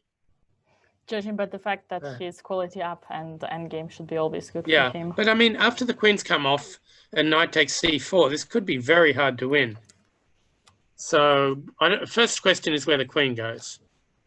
Is G3 an option? It is, but I then have knight E7 and knight F5. And I'm happy to get rid of that bishop. So queen E3 definitely looks possible. But, actually knight E7 and knight F5 is against queen H4 as well. So he played queen H4. So, yeah, knight E7, knight F5, get rid of that piece. It's still, you're activating the rook, I must admit. Yes, that's true. And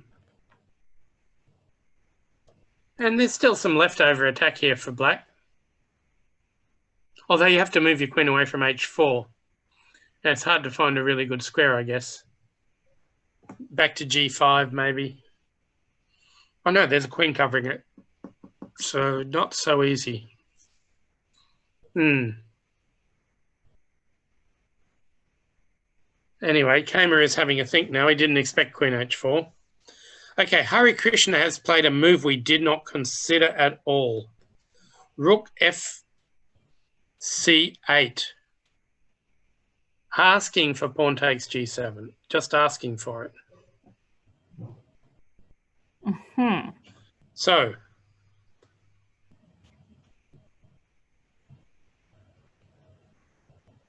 what is going on? Yes, taking on G7 looks like pretty natural. You have to go bishop H4 as far as I can see.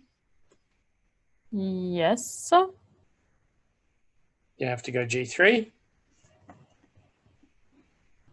And now, is knight B4 anything special? Doesn't look it. Oh, this is where we might be able to go queen A5. But not before I can just... Oh, this is what we looked at, isn't it? Rook C1. By a different move order. Right. Okay, so we're getting to this line. Yeah, without much worry, and that was a draw, wasn't it? So is there any better way to do it?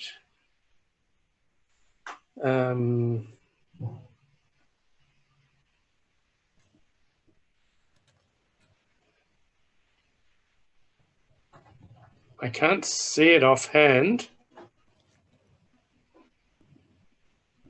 Unless... Okay, we've got a tempo here, haven't we? So let's see what we can do. Queen A5, Rook C1, nothing much. Really a bit baffled. In case of an endgame, knight B4, black will be totally fine, right? Queen takes Yes, C7 and taking on E5. It's true. H4. But still, I'm not really convinced about all this. It's so messy. Just as it was in the early beginning. That's right. Yeah, it's true. Yeah, and did he really have to go for all this?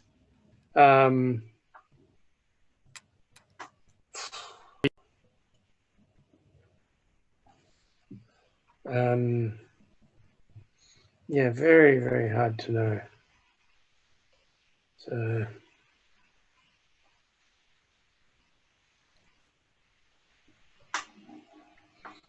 no,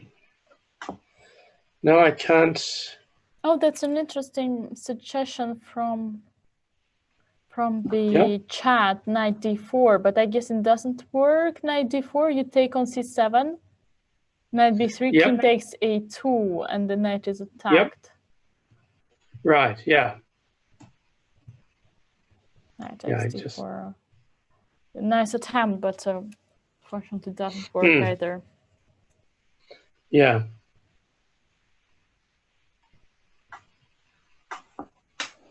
Oh. We can perhaps switch on to another game to see how this one continues. Let's try Anton and Adams, since we haven't spent a lot of time on that. Anton is going for it with this g4 move as well, though, which I think Adams will be reasonably happy to see, because these attacks, when and if they fail, tend to result in, oh, is this a repetition? No. Anton does not want to draw, even though he's well down on the clock. That's very interesting, because usually if you take this position from the hedgehog type, you usually like, okay, we have an e5 pawn, but g4 would be like g5, king h8, rook g8. But at the same time here, there is no pawn on e5, which is on e6, and that's why white was able to play f4. So it's pretty original. Yeah. I suspect in order to make this work, white may have to go h4, because opening the h file makes sense, but playing g5 without doing that doesn't make a lot of sense. Maybe take queen g4 and g6 if you can get it, but I'm not totally convinced by this. So I think this is not so clear. Yeah, Adams should be all right here after knight c3.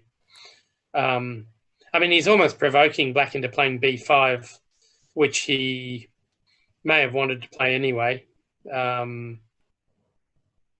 So, by the way, Kamer has played knight e7 check.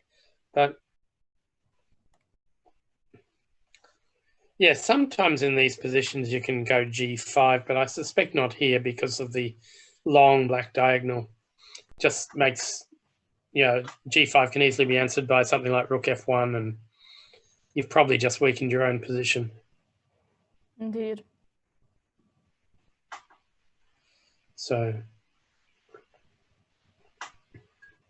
yes, so still no move from Wojciech. He's only got 18 minutes left, by the way. Yeah, the suggestion of that knight d4 was actually after queen a5, rook c1, and then knight d4. But okay, let's have a look. Take here, g3, queen a5, rook c1, knight d4 now. Queen takes c8. Yes. Queen takes c8. King takes. And the idea is pawn takes, bishop takes, yeah? Not a bad idea. All right. Here we have bishop d3 probably attacking the mate. Indeed.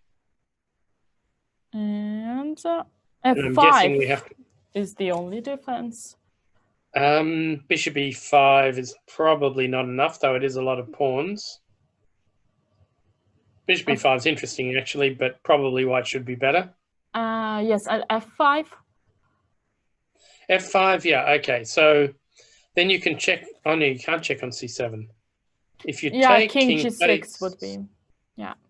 Yeah, maybe f5 takes, king takes is still okay, but Again, my evaluation would be that white is better because there's no real danger at the moment to the white's king, while black king needs constantly to find some way to protect himself. Yeah, you have to keep the knight on the board. I'm just wondering if there's another route for the knight, because on b4, the c2 square keeps being covered quite well.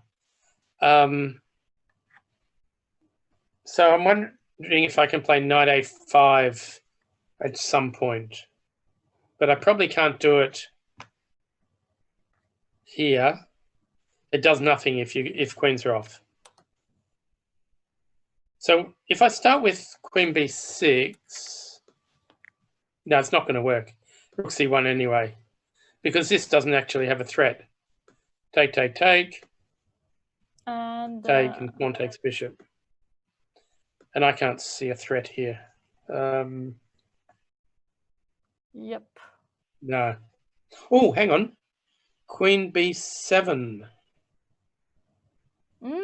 Interesting. Double attack. Yep. And if you play rook c1, I've got knight b3 check. Aha. Now it works. Very nice. I think that's game over. Indeed. Okay. I didn't play it for queen b7, I can tell you that.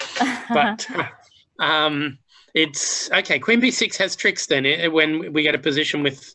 So the knight could actually go anywhere with the queen on b6. It could also go to b4 now. Take, take, take, take, take. You wouldn't have time to take the bishop. So that's also pretty good. So, I mean, if that works, then this works.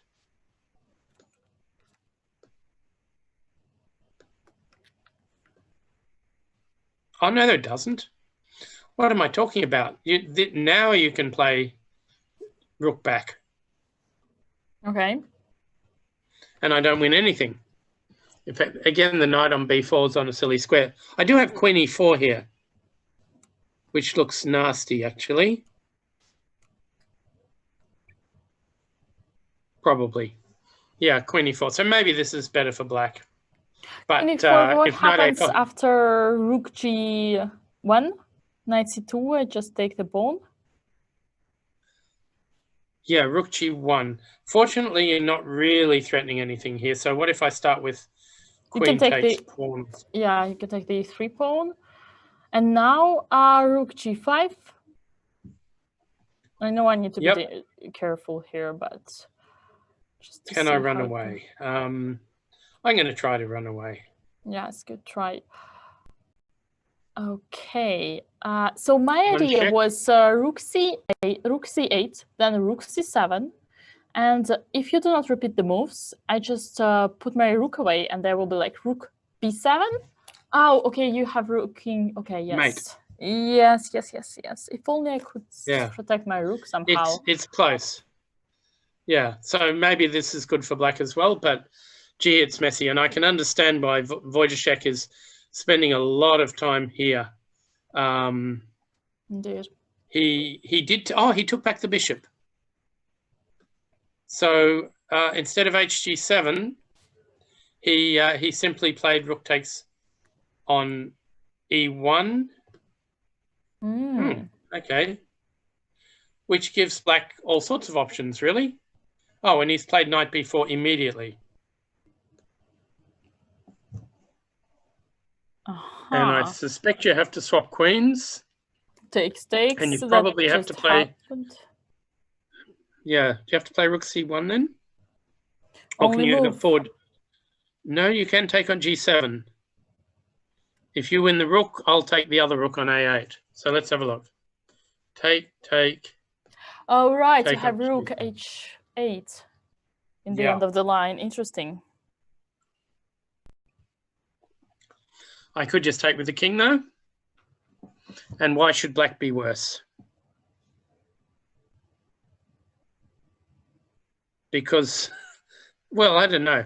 Actually, if we get a5 in, white may have to play without a king for quite a while. Yeah, so the reason black is better is because white's doing without a king, probably. So we...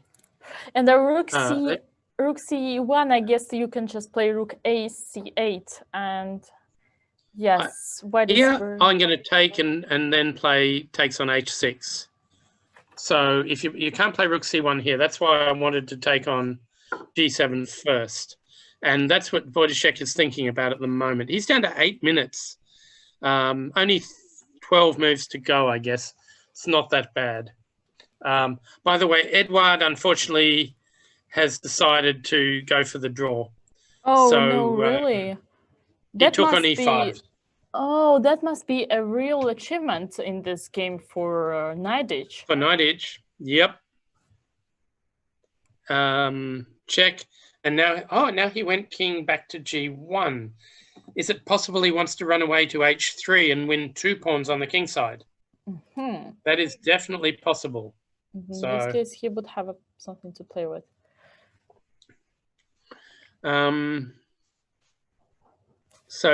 All right, the old idea of g6 is possible. The other idea of knight c4 is possible.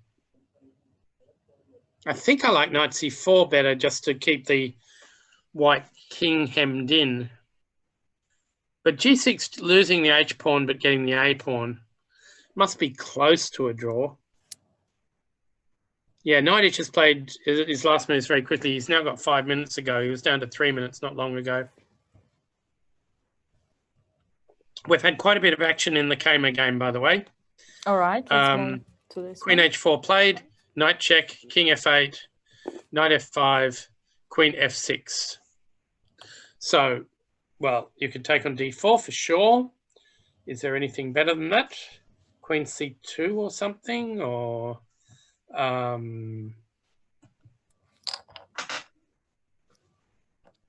if you take on d4, I take with the pawn, and my pieces are all active, and the pawn is going to advance. Are you sure white would have an advantage there?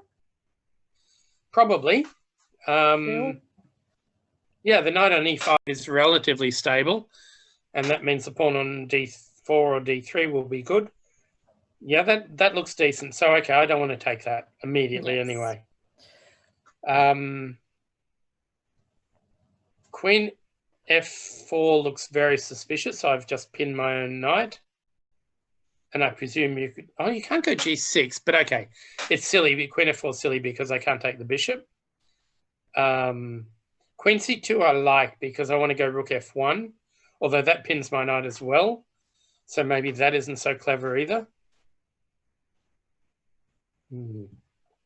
Difficult decisions for Kama, actually.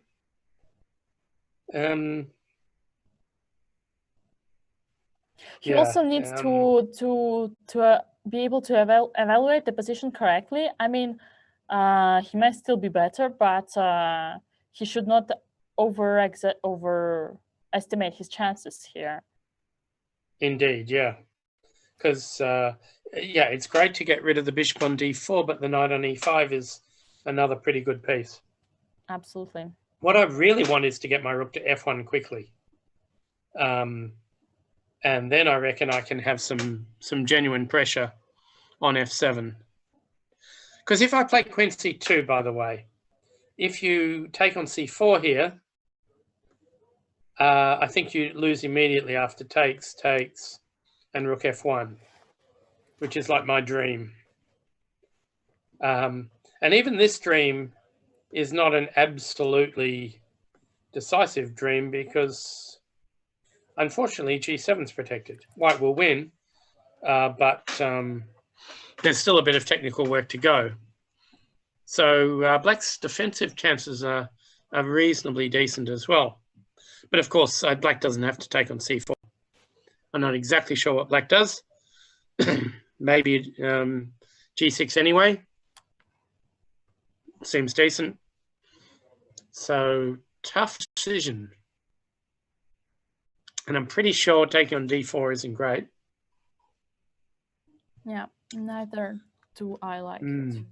Oh, Anton's attack has started coming. So b5 was played, Anton went for g5. So takes. Finally, so normally you don't want to play knight h7 in a position like this because after h4 your knight looks a bit stupid. So you've got to find another square. E8, I guess. All right. Sorry? Yes, I agree with you. And I perhaps I can add that finally we're having some action going on here in this game. It's true, yeah. Well, it's Anton's fault. I'm sure Adams would have been happy with that repetition, and Anton insisted on trying to mate him. Not fair at all. So if you go knight e8, well, the typical idea is knight e4 and queen g4 and knight f6 check or something like that, or rook f1. It doesn't feel like mate, to be honest. But the knight on e8 is a little bit awkwardly placed. Yeah, you can go to d6 and f5 perhaps, but you're not totally stable there. So let's see, knight e8, knight e4, knight d6. Here's where I'd love to go knight f6 check, but I probably can't. So let's just begin with queen h5. So if knight takes knight, bishop takes knight, and black's already in a bit of trouble. So you're going to block with knight f5. And I don't know, rook f1, bishop h3. Actually, e3 is hanging. So this is not really working. Maybe I start with rook f1, but knight f5 anyway. g6, perhaps? G6 is interesting indeed. Yeah, if pawn takes... Oh, you've still got f5, though. It's not that easy to get to... Oh, but... Okay, if pawn takes, I presume I'll go queen g4 and queen g6. And I'm threatening mate, and I'm not mate, but I'm threatening e6. Yeah, it looks like white's got a very strong attack here. So... in fact, after knight h7, queen g6 might also be a little bit nasty. He has played knight h7. And Anton goes for the restraining h4, which was my first idea. And yeah, it feels very nice.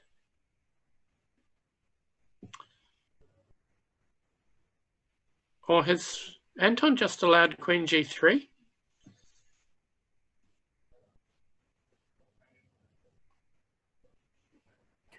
Queen g3 and... I mean, I'd love to go knight e4, but after queen takes h4, I can't see any way to get my king off the g file to play rook h1. And if I go queen h... Yeah, sorry. Sorry, go on. Yeah, it would be lovely to have bishop e1, but you need 2 tempos for that. Yep. So queen e1. I have no time, right? For knight e4. No, I said bishop e1, yeah. Knight e4, takes queen h4. Bishop c3. Do you go out? Knight. I'll take on g5. Okay, and bishop e1. Yes, on h6. h file, yeah. Yeah, it's a pity only one. At the same time, I have a5 pawn, but it doesn't bring me anything. Well, he didn't go queen g3. But maybe he didn't like the endgame. Oh, actually, after queen g3, queen e1, when you swap, your b5 pawn's a little bit weak too. Oh, correct. So maybe that's what he was worried about. So knight e5. That doesn't look so great, but let's see. So I guess he wants knight g6. And if we h5, then move again to f8. Keep everything secure. Makes a lot of sense. So, okay, queen h5 is not very good here because of g6. Go for knight e4, honestly. Also what, sorry? I would go for knight e4, honestly. Yeah. And that is what he does, judging by the picture. Okay. Yes, it is knight e4. Yeah, now knight g6. You suggest knight g6. I should go for h5. h5, g6 maybe, or? h5, yeah. On knight g6. I can just go queen f2 in the worst case. Yes, or queen g4. And yeah, they look like good squares for the queen. And even queen, True. Queen g4. No, Anton is known as a a very powerful attacker, and he's got something out of really nothing here just by playing a few aggressive moves.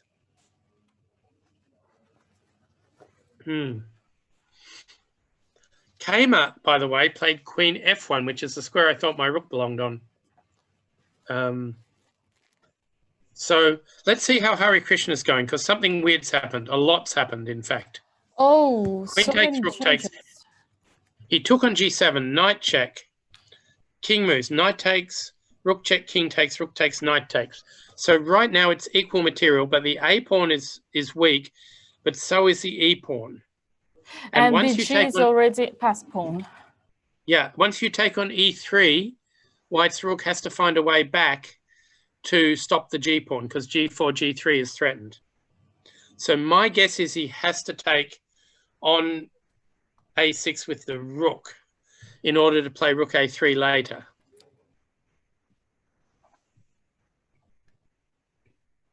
But then knight C2 and wins. trying to bring, yes, trying to win the Knight to bring the C2, king. oh no, knight C2 you can play rook A4 then. And you're not losing D4.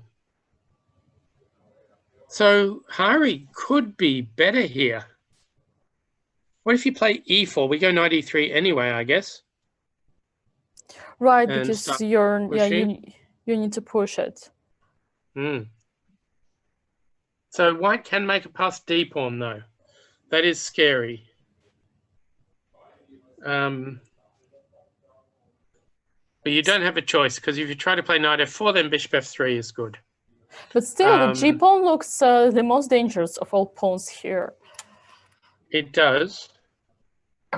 No, I mean, I actually think this could work out quite well for White because you've stopped the G pawn and D5 is coming. And A6 is very weak.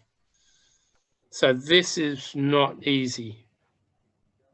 If rook C4, I want to go D5.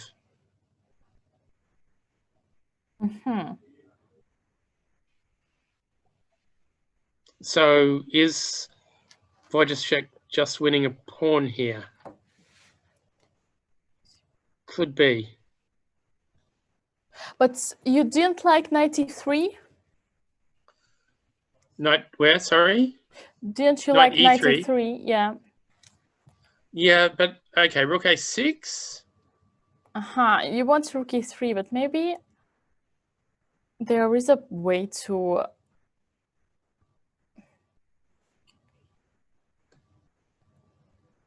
That feels like a draw. I have a check. You go king B1, only move? Yep. Yes, nothing concrete. Okay. Yes, all right. I mean, White will be one pawn up, but not a very good pawn. Pretty convincing. And what if I try to actually protect this pawn first and change the rooks and try to bring my G pawn? Could that be possible? So which position? Yes, here something like... Knight E3? Yeah, but now it's probably too... Yes, now I was thinking about rook C6, but didn't you just have D5? Yes. Yep. So actually, it's very unbalanced. Even this is not clearly good for Hari Krishna at all. Yeah. Even though he's got a G pawn because his A pawn is super weak. So, well, I think rook A6, knight E3 is definitely a bit better for black because D4 is so weak. Now, maybe it won't matter if the B pawn gets moving quickly, but I think that may not be so easy. So you need to play E4 here. And then, yeah, then you have to choose between knight E3 and knight F4, and that's not easy. Have we got rook D7 instead? Maybe this works.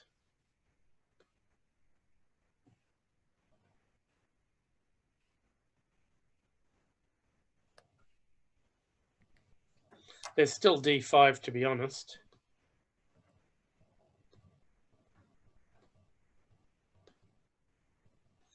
And this looks like it'll be a probable draw in the rook ending, not an easy draw.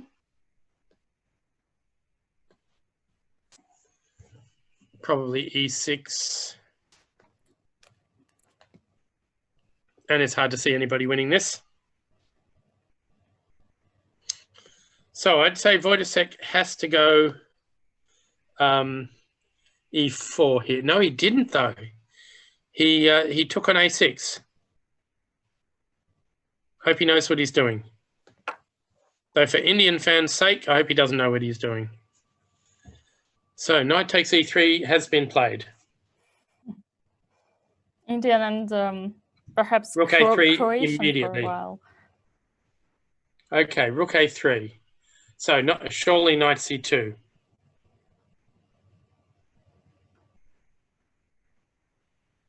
Maybe rook g3.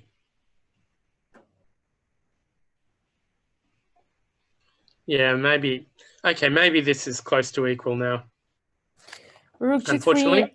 I guess I need to, if I protect this pawn, there's some kind of perpetual.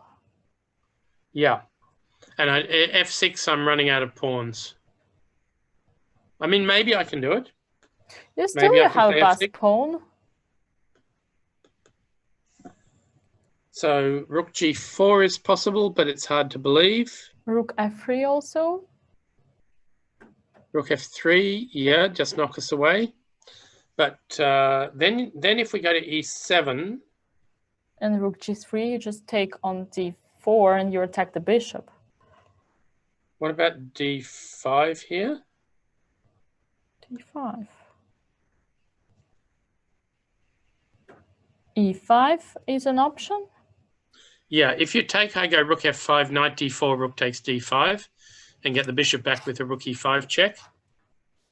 E5 is an option, but then I go rook here anyway. King d6, take, take, and probably a draw. 1 pawn each. Hard to imagine black winning this. Well, you might get rook and knight against rook, but you're not going to go more than that. So Hari Krishna is thinking, but it's hard to see how you can be better after knight c2.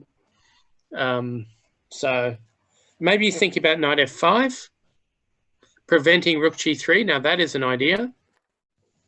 And if rook d3, rook d7. Now that's clever. And I wonder if that's going to be enough to win with. Really hard to know. Let's see. Knight f5. I like it. Rook d3, rook d7. So you either got to play d5, which I don't really trust, or b4. And b4 was what had worried me. Take,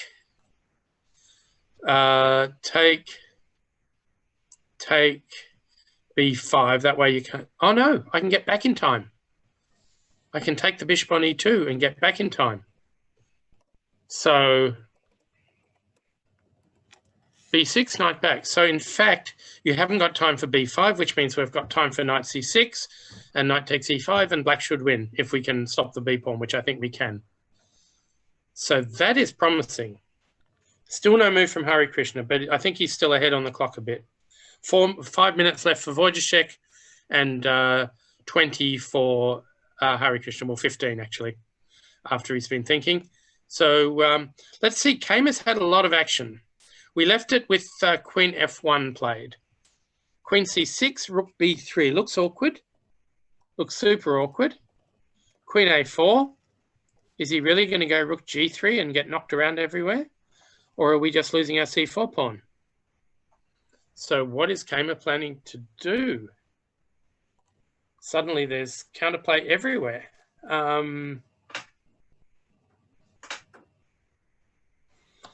You just don't have a good square for your rook. Rook b6 looks ridiculous. Maybe it's not ridiculous, but it's asking for knight takes c4. And then that's it, isn't it? Well, I mean, not that's it, but you just have to move your rook again. So what else can you do? you've got to, well, rook b7, queen c6, I guess. So maybe Studer has got enough counterplay here. Because... Could be. Okay. Yeah. So, okay, Studer is in the game. The local hero is fighting back here. Queen c6, a4 is a lovely idea. And the rook went to g3. Okay. So you've got g6, unless rook takes g6 works. And of course, you've got bishop takes b2 as well here. So both look pretty decent. So white has some attacking chances though. Bishop takes b2. I wonder if we can... No, we can't take on g7 because of bishop a1 and rook d1 check. So that's scary. And g6 here. Can we do anything aggressive like queen f4? Maybe knight takes d4 and queen f6. So yeah, g6 looks scary actually for black after queen f6. And the other rook to f1. And it's hard to believe that white won't have a winning attack here.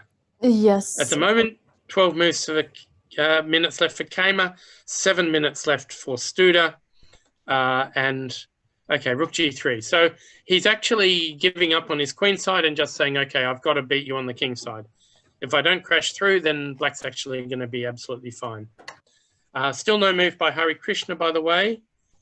He did take on b2. And rook where? b1 or e1? E1 looks more aggressive. He's going to go e1. So there is knight d3 then. No, there isn't. It's protected. Okay, so rook d1 looks right. Sorry, rook e1 looks right. And he should play that fairly quickly since rook b1, well, maybe rook b1, rook b7, you never know, is also viable. Although rook b1 doesn't threaten rook takes b2 because black will play rook d1. So rook b1 is absolutely pointless. So he should go rook e1. Neidich and Edouard have reached a very strange ending. Let's go to that briefly.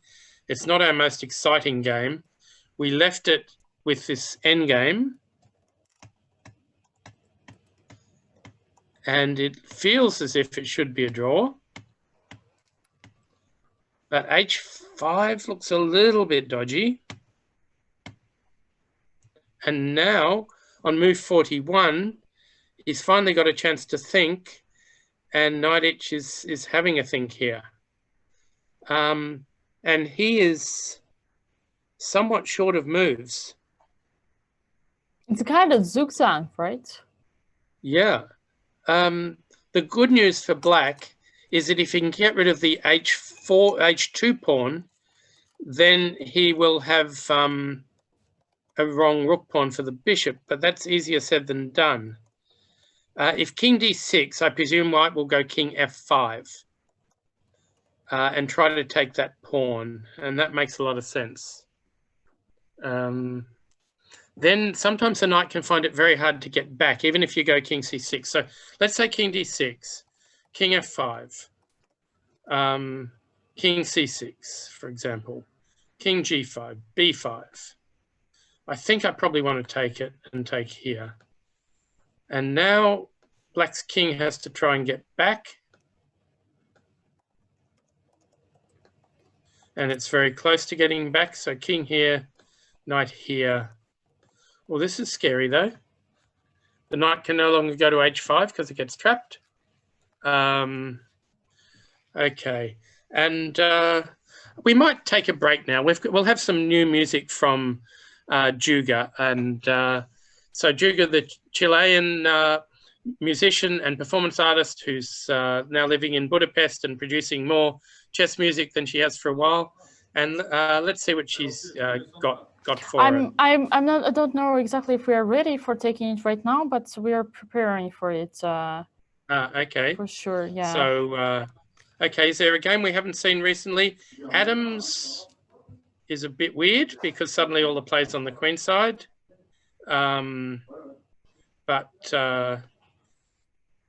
Okay, nothing. And oh, and this has okay. Rook knight f5 has been played, and rook d3. So that's where we stand at the moment here. And rook d7 will be played, and it has been played.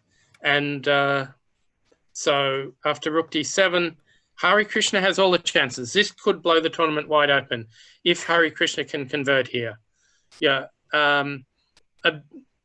He's got that just extra move that he needs. Of course, after b4, rook takes d4, he could swing his rook over to b3, but he's banking everything on the b pawn, and he's probably going to lose the e5 pawn as well.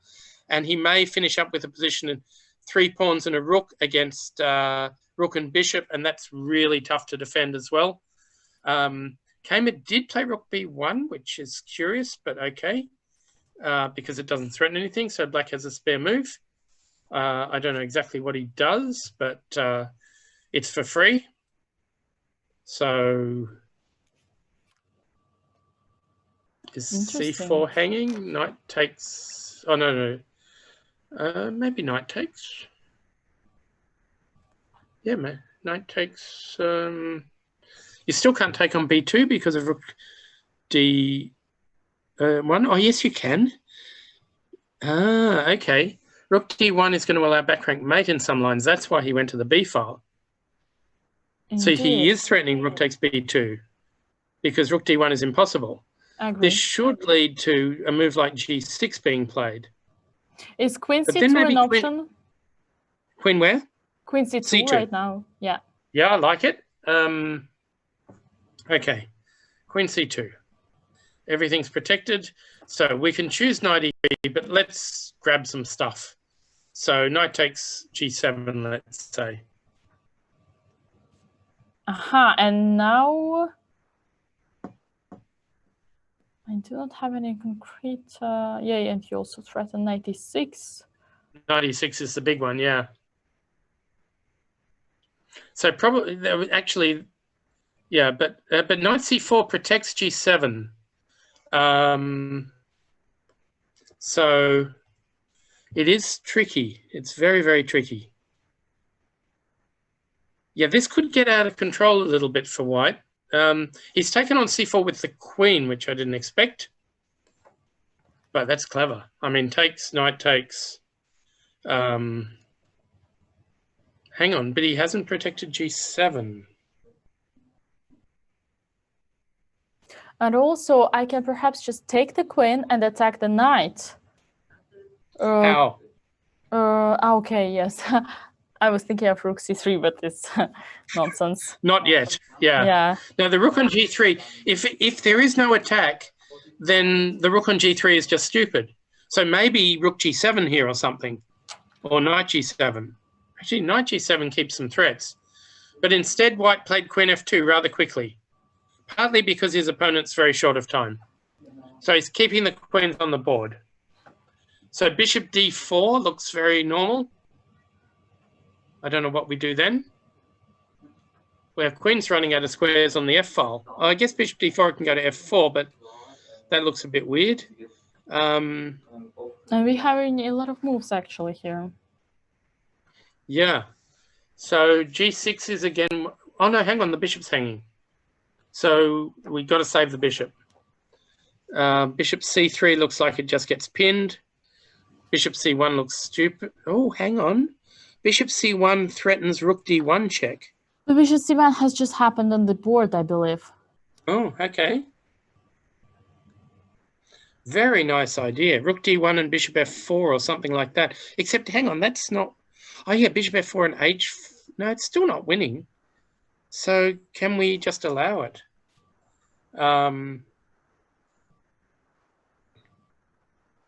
So I guess we can't take on g7 anymore, though. That looks really dodgy. I've also got rook d1 and rook f1 as a threat. Actually, Studer is really playing some interesting tactics here. So knight g7, there's no knight e6 check threat. And black will have one move to do something good. Not that I see a good move. Rook d1 and rook f1, then knight e6 check. let's have a look. Knight G7, rook check, king up. Now, bishop F4, rook takes rook is a problem, so I want to play rook F1. Now, knight E6, I'm planning to run away. Is queen C5 an option? It is an option. Take, H4, and then bishop F4 check. Oh, there is just king E6, perhaps. Oh, everything's protected. Yes. My goodness. Rook B6 check. Rook B6 still. And king F5. Wow. Rook F3. Oh no, rook F3 is covered by the rook. Bishop. Yeah, bishop F4. Okay. I don't think either player really wants to play this in time trouble. Kamer because if it's not mate, he loses, and Studer because it might be mate. But I don't. Yeah, Studer. As finding that bishop C1 though is really annoying. This is. Yeah, there's lots for Kamer to calculate, and he really has losing chances here if things go wrong. At the same time, what is the choice for Studer? He has to go all in. He has gone all in. But I mean, bishop C1 is one of those moves that you don't really look at because it looks a bit silly. It doesn't defend G7, but suddenly it creates new ideas with rook D1. So you could go queen E1 here maybe to attack the knight and cover D1. But there's still queen C2, then queen E5. I don't know that it's mate or anything. So queen E1's interesting. Yes, queen E5 will be attacking a lot of things. Yeah. Queen E7, queen G7. And if bishop back, say, to F4, then I'll just take on G7. And I should be going okay. Still no move, though. I guess there would be just simple bishop F4 also possible on queen E1. And we already have... Okay, but I'll take G7. And I'm threatening rook H7. Okay, I hope it's a little bit too long because if I can use it somehow, like queen D3. I know, that attacks everything, doesn't it? Rook H7, I still... Wow, this is super complicated, but I do believe that black has a lot of confidence. Maybe black's completely winning. Yep. Yeah, there is... Okay, just an idea. Okay, I know we already have looks a couple stupid. of moves. The only other square I had was G1, and I couldn't see the reason, but at least it makes bishop F4 bad because of rook G7. Queen E1 and bishop F4 has happened on the board. Oh, okay. Queen E1 and bishop F4, right. So bishop F4. Okay, so rook G7. You've got rook F3 here. Rook F3. That's clever. Okay. Okay. And still I'm not sure what's going on after, I don't know. Even G5? Well, the bishop's protected. Overprotection? But okay, yeah, I know, but I want to get rid of that knight one day. And rook F3 means we can move... Oh, no, we can't move the bishop because of the knight. We could go knight G6 to cover everything. Covers E7 and F4. And if you want to get rid of the knight, why don't you consider G6?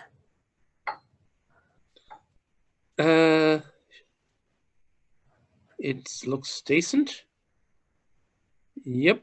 And then maybe knight E3, but it looks very awkward. Yeah, black could easily be better here. Nice. Kamer's let this get out of control completely. And he's almost caught up on the clock with Studer too. Knight E3, knight takes F3. Knight C4, knight E1. Ooh, and rook takes and we're just pawns down. Yep, that does look good. So rook G7, queen D3. I can't find a good answer to that. I want to take on G7. What else can I do? It's already 2 pawns for the exchange. Indeed. Okay, rook b3. Maybe to play rook b8 sometime. If g6, rook b8. Unfortunately, after rook b3, you can just... oh, no, you can't easily get out of all those back ranks. But you can just go king g8. And so if rook b3, king g8. Because, I mean, if you do swap all the rooks off, I'm not that unhappy with black because my material's doing all right. And I can go g6 next move. And we have my queen can't leave the back rank. There's a knight d3 coming. There's queen d3 and queen g3 maybe in some lines. And we do have the move, which is rook b d1. Oh, it's a different back rank, mate. Okay. Rook d1. So if takes, knight d3. Oh, no, sorry, you can't do that. It's not protected enough. So takes, king g8, I guess. Looks okay. Oh, no, g7 is going with check. The rook is still on g3. Yes. So you can't play like that. So what can you do? Well, you can play rook. Oh, no, rook d4. Well, rook d4 is not impossible, but it looks a bit weird. Oh, probably, yeah. There's rook d3 with the same idea, but you just take with d1 rook and then... Oh, no, queen e7 yeah, and is then coming. Queen e7, yeah. Okay, so... rook d5? Yep, rook d5 looks okay. As long as there's no knight e7 check at some point. Yeah, rook d5 actually looks pretty good because suddenly we don't have a single square for a rook. Then rook takes g7 maybe? There can be some kind of lack of, how you say it, it's not overweight, but when it's like overcharge, supercharge. How do you say it in English? Yeah, supercharge, I guess. Supercharge, yeah, the tactical motive, because we need to lure the queen that protects d5 rook. But actually, the black is almost getting out of most of these ideas. I mean, after rook d5, I could swap and go queen b1, I guess, to set up the mates. But it's only a check, and if you move the knight, the bishop covers b8. I don't know where I move the knight, but I feel as if there will be a good square. Even on g6, perhaps. Yep. I was sort of looking at g4, or d3, or something more aggressive. Because there are two, queen b1 and rook g4. Oh, yeah, queen b1 covers d3, yeah. But yeah, well, I'm not convinced that Kaymer hasn't got himself into all sorts of trouble here. But there are only 3 more moves till the time control. Neither am I, but we shall see, yeah.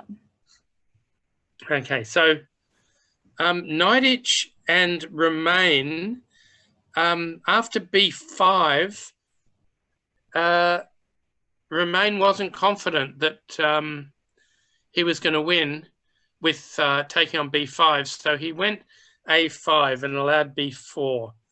And I would guess that this is not going to work for white at all, because the black should be able to control the h-pawn, because the white bishop has to stay on the diagonal, the b2 diagonal. So I guess we can play b3, and then our knight will be free to go to e3 sometimes, or other good squares. So and of course we can play king b5 first if we want, which is also decent.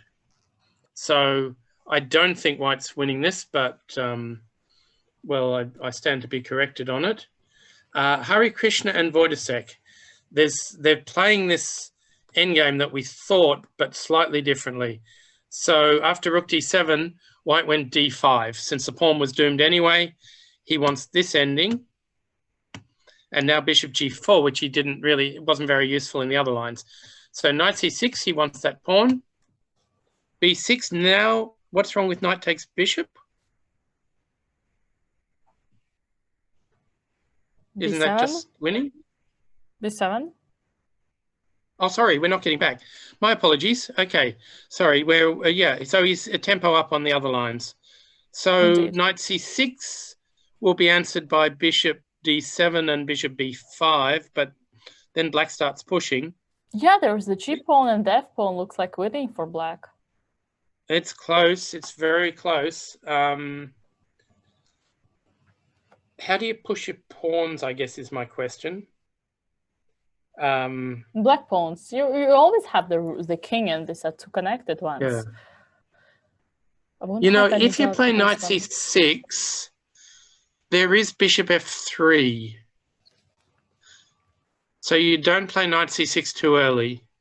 Bishop f3 really does threaten bishop takes pawn, because if the knight forks on b4 and takes the bishop, then b7 queens. So right now, the threat is b7 followed by bishop f3. Okay, but still, I have my both connected pawns and I have my king. So okay, so king f6. We can analyze this one. b7, knight c6. Now if bishop f3, king e5. So you can do this sort of thing, but actually you need your king a bit more than you need your bishop, because now I can play g4 or king e5 first. G4 yeah, both are pretty nice. Yeah, I think that's winning. So black actually can't defend with the bishop. It's got to be with the if you want to, you can start with bishop f3 if you want to, instead of b7. Oh, sorry, before b7. Yeah, bishop instead f3, of bishop f3, knight takes. Then no, have b7 again. Yeah, so you can start with this one. Yeah, king e6. Can we play king e6? Yes, we can. And threatening f5.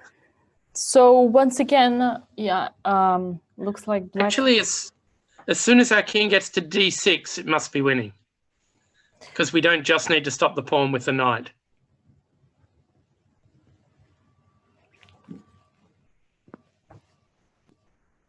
So, yeah, I'm pretty happy here, actually. So am I. Okay, so Hari Krishna is close to pulling off what we thought was nearly impossible, winning with black against Wojciech. Winning against Wojciech is hard enough. Kamer and Studer, all sorts of weird things have happened. Okay, rook d1 played. He went rook e8, which is certainly tricky. Rook c3, queen e6, and queen e4. So, doesn't look that scary. Knight g6 takes. Pawn takes. Has he just trapped his knight? My goodness. And knight e3. Okay, knight e3. Or knight g3. Yeah, I forgot the rook was controlling the third rank. Indeed. But still looks like a decent position. Yeah, I was actually wondering if you were going to have to play rook takes c5 and grovel for a draw by taking on f5 and taking on h5, which would probably be a draw, but not exactly inspiring. But okay, if you've got knight e3 and you can put the knight on c4, but it's not winning at all for white. It's just going to be a draw, I think. Black's pawns are a bit all over the place. If they were more connected, then I could imagine it being a very decent position for black. But with such widely spread pawns, there's always a danger the rooks will come in and take stuff. So maybe white's a little bit better in practice, but honestly, it shouldn't matter too much. Still no move from Hari Krishna. Where did we leave it? After b6, but he's got plenty of time and he's just sitting about calculating. So that's not a problem. Okay, let's see how Michael Adams went. So we left it after h4, knight e5, knight e4, and suddenly c4 by Adams. And I like that move because it really distracts from the kingside attack. So bishop takes. Well, that might pick up a pawn. Queen takes. Remembering a3 is hanging though. So d4, queen back, a4. That's, wow. So if pawn take, that's clever actually. If pawn takes, rook c4 and rook a4. So he played f5. Takes, takes, takes, takes. At least there's opposite bishops and the h4 pawn is hanging. Takes c3. This does not look trustworthy at all because at some moment there's going to be bishop c6 and then your c3 pawn will be all alone. So black may have to go with an e5 plan as well. So queen g4, that means there's no queen g6 check, sorry, queen g3 check, and also you've got bishop c6 coming up. So queen d6, okay, the alternative was to play e5. And now it's white's move. So bishop c6 looks obvious. And does e5 work then? Rook takes c3, e takes d4 is a pain. Okay, let's have a look. So bishop c6, e5. So if d5, I'm going to go e4 and keep my c3 pawn, which looks decent, although even there, I mean, this position, queen check is probably still good for white, even though you've blocked things for a little while. I can imagine that being very good for white. Do you have any alternatives? Well, rook c3 is what I'd like to play, but then comes pawn takes. I wonder if I could just go rook over here now and take back later. Oh, that's interesting. And probably white's just going to be some pawns up. Wait a second. Is there some tactics like bishop d5 and attacking c8? Yeah, I wondered about that. So it's here, takes, takes, and I want d3, I think. I don't know, probably this is winning as well. Okay, I take on and d8. Queen c4. And queen c4, yes, and win the pawn. Yeah, yep. Or if I want to be really nasty, I'll start with queen c4. Ah, nice. So, okay. So probably this is good for Anton, and Adams is, well, our two tournament leaders look like they're going down, which is fantastic news for Hari Krishna, who has played king f6, by the way. So queen d6 played Adams. It's move 40. They just get their extra half hour, and with that half hour, they're going to have enough time to work out the win. I think that applies to Hari Krishna and to David Anton. Let's see, Kamer and Studer have reached move 40, and Edward and Nidich are well past move 40. King b5. I presume king g5 now will be played. Yes, everyone has passed the second. They reached the second time control. So far, we will not have as short games as we had on the last round for classical. I think there's a few games that could go quite a long time. Okay, king g5 play now. So I don't suppose king c4 is working. The idea is to play knight c3 sometime, but that a pawn looks a bit too dangerous. So the threat is to go h4, h5, h6, h7. And I don't know. I've learned that as long as the knight stops the a or h pawn on the just square one square before the promotion, like here with the h7, it should be good. So theoretically speaking, black should have enough time. Are you saying that there's not a single square on the long diagonal that's useful? Let's have a look. King takes, let's say. No, not necessarily, but h4, okay. Knight here, h5, knight here. Yes, that's what I mean. King up. And now we need to lure the bishop. B3. Sorry? And yes, and now we need to lure the bishop. Yes, if you cannot control e7 square, so yeah, theoretically it should be draw. You cannot, like, the only square that you can control would be e7 with your bishop, but your bishop is preoccupied with g7. Yeah, I think that's true. Draw. So we just need to put some attention not to get checked, and somehow, like, let's say you put your bishop. Yeah, even if you put your bishop on f6, I just take and go g7. Well, no, I mean, if I attack you when you're on e7 with bishop f6, you just let me take it. Yes, that's also the thing, that you cannot attack it. So bishop f6 actually doesn't control anything useful. So that is likely to be a draw. Knight h is still thinking. Yeah, sorry, excuse me. You have to defend f5 square. Because I mean, even with your, like, right now, what are there? How can you lure my knight away? Even because even if you go, yeah, that's the thing. You go bishop f6, and if I go knight f5, you have king g6, and yeah, I have knight e7 back. Yeah, I think probably h6 is best here, because first of all, they could try taking your bishop, and secondly, at least you've got an extra bishop when the game finishes. So not so bad. That's a very interesting point. So you've moral victory. Yeah. But okay, king g5. We think it's a draw after king a5, but knight h also has to calculate king c4, and maybe that's not so simple. But again, sorry, go on. Yes, again, theoretically speaking, as long as you control that the right square of the h file should be fine. So if you go if you go king f 5, I go knight e7. And no, I want to go king c4 here. I want. Oh, okay. I don't know if I'm trying to win or not, but my idea is to knock you away, and then play knight c3 and queen my pawn. But there is also h5 pawn. Or a5, sorry, a5 pawn. Right. Well, I'm hoping my knight will keep that under control. Okay. So bishop a1 is probably the best move. It takes a long time for the black king to attack it.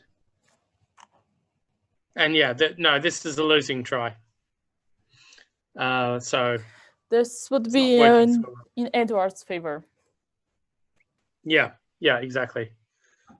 Okay, and still no move from Anton against Adams, but that's not the position, by the way.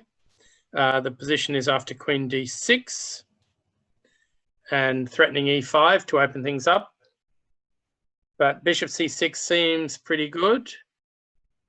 And, well, yeah, so the other idea I had was to go bishop e4 and then queen g6, but it's never mate. It looks good, but it's not mate. So I think bishop c6 makes a lot of sense. Because, yeah, anything else, e5, and life is a bit messy. Probably still good for white, remembering white is up a pawn at the moment and is trying to win a second. But there are opposite bishops, so may not be so easy. We have had a move in Kama against Studer. Kama played knight e3 on move 41, used up 5 minutes of the extra time he was allocated.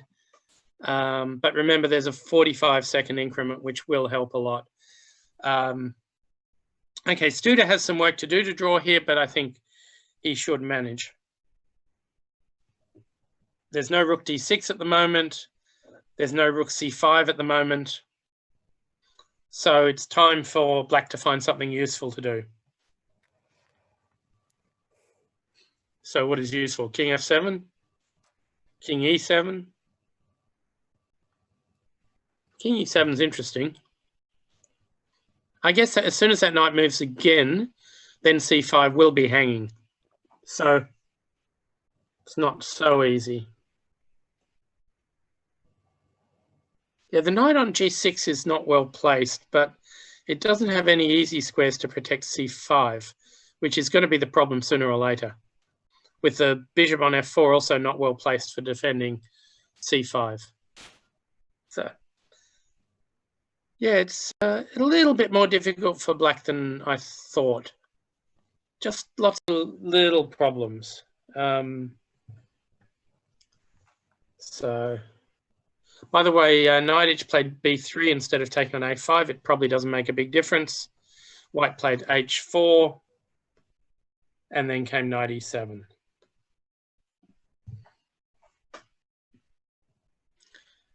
I'm not sure about this move order. What happens after bishop c3? Oh no, h5 first. Knight g8, bishop c3.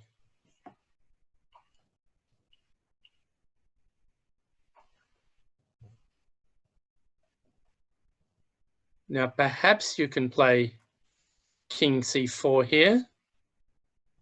Right. a6. We both queen, and I can't take on. Yeah, I can't take immediately. But okay, if I don't play that. Oh, sorry. Yeah, no. You cannot take. I was because the king will be on the black square, so there will be no check. Yeah, or no great checks. I'm trying to get this position with the knight on e7 and my king on g7, and then I might be winning, but it's not so easy to organize that. King g6, king takes bishop is fine. So that's not working either. But if I hold back, if I play king g6 now, king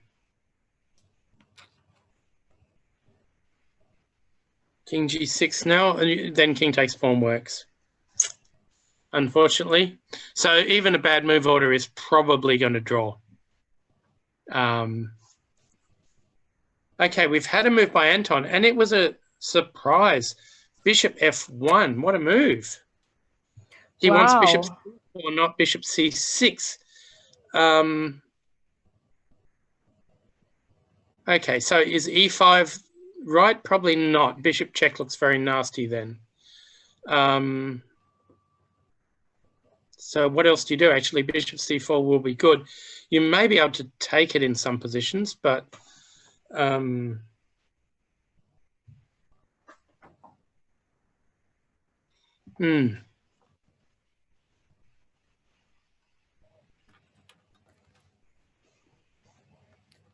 Can you play with...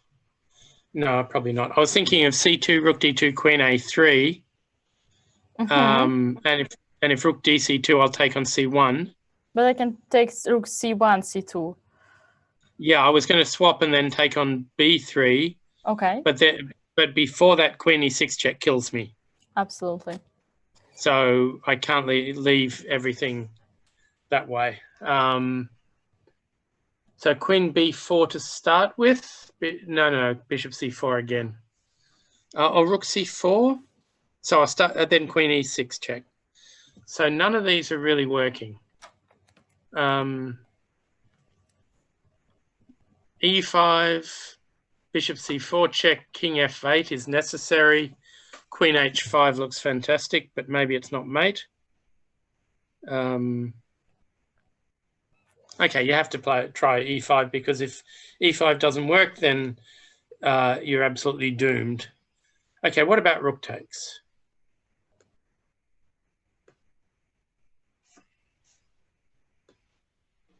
Doesn't look like the world's greatest continuation. However, I wonder how good that pawn is. You can take the rook and give you the queen. So what's that? Sorry, yeah, this position, yeah. Yeah. Yes. Oh, sorry. Yeah, this one. We'd like to stop c2, but you've got two rook checks. But we can. But our king comes too quickly, I think. Yes, if you go queen c8, I go king. Oh, okay, you want this one, but I will just. You want to bring your. But I have bishop h4. Let us see rook d1, rook d2. There's no bishop h4. Okay, you're right. There is no one. Game over. Okay. So if e5 is not good enough, then the position must be lost. And I think it isn't good enough. So Kamer and Studer, a couple more moves. The youngsters in the tournament, they should still be full of energy. So rook c8 was played, now knight c4. Well, it's a great square for the knight.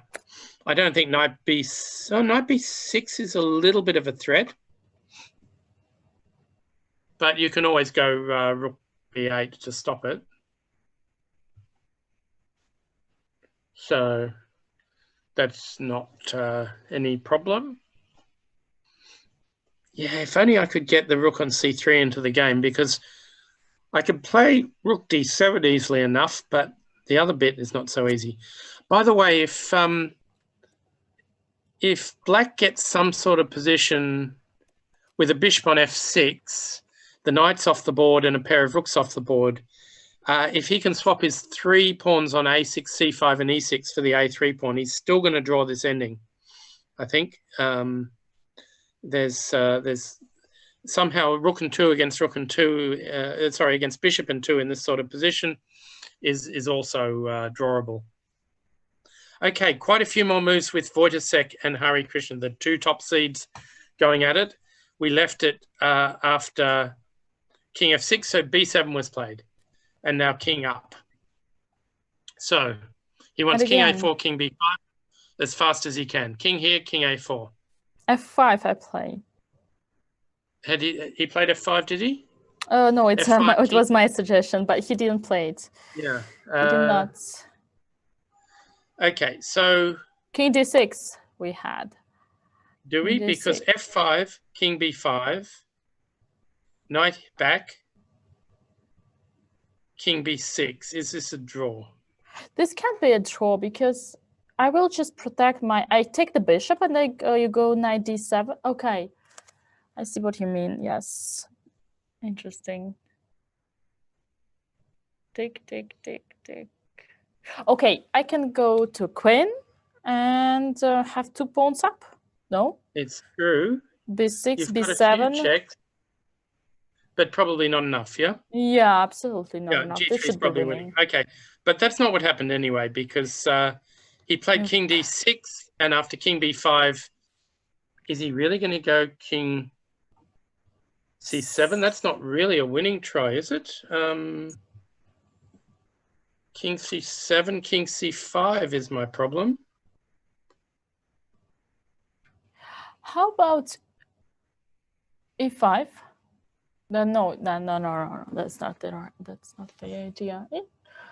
Okay, let's be very brave.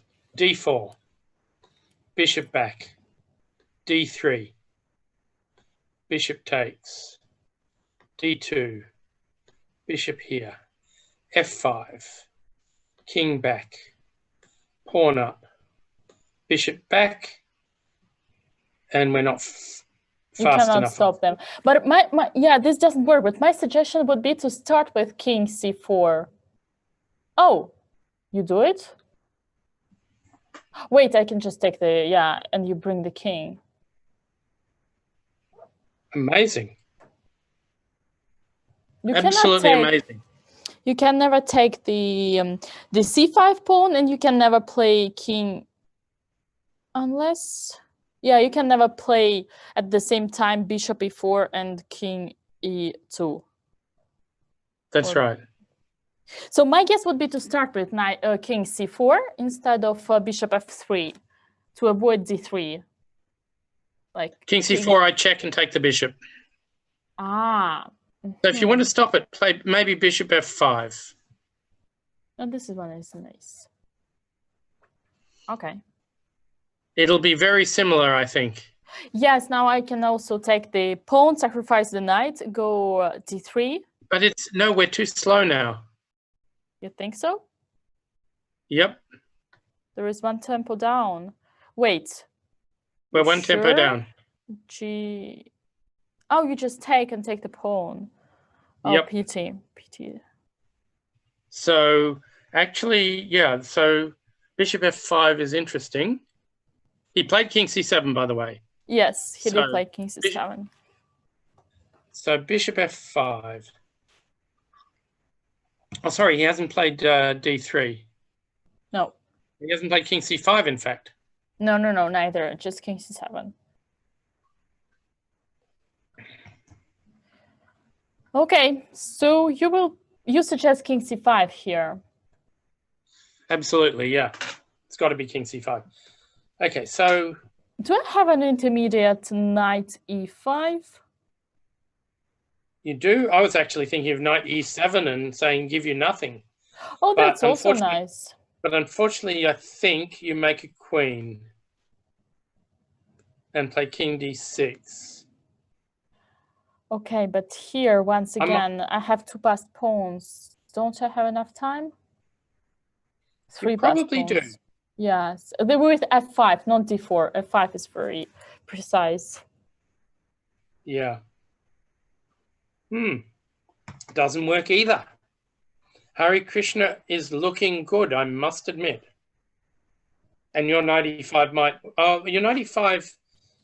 We could move the bishop almost anywhere and then take on d5. And that's some drawing chances because our king's so close. But yeah, the idea of hanging on to the d5 pawn... Yes, but still I can bring the pawn to d3. How will you take it? Knight e5, then d4.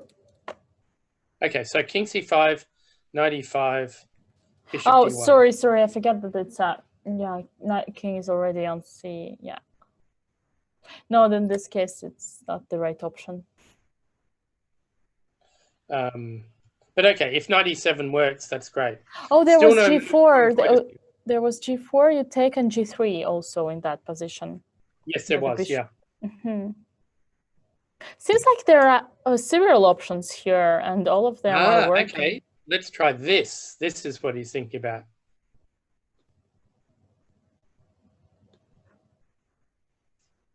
He did not play it. That is dangerous. No, it isn't. We're so unlucky. Knight d7. And 4. Yes, he did not play it. He did play king c5. Okay, king c5. So knight e7 looks good. d4 looks good. Nothing else seems. We have Nidich and Eduard who agreed on draw. Okay, right. So that is as expected. Yeah. So you might have to. I might have to go. Yeah.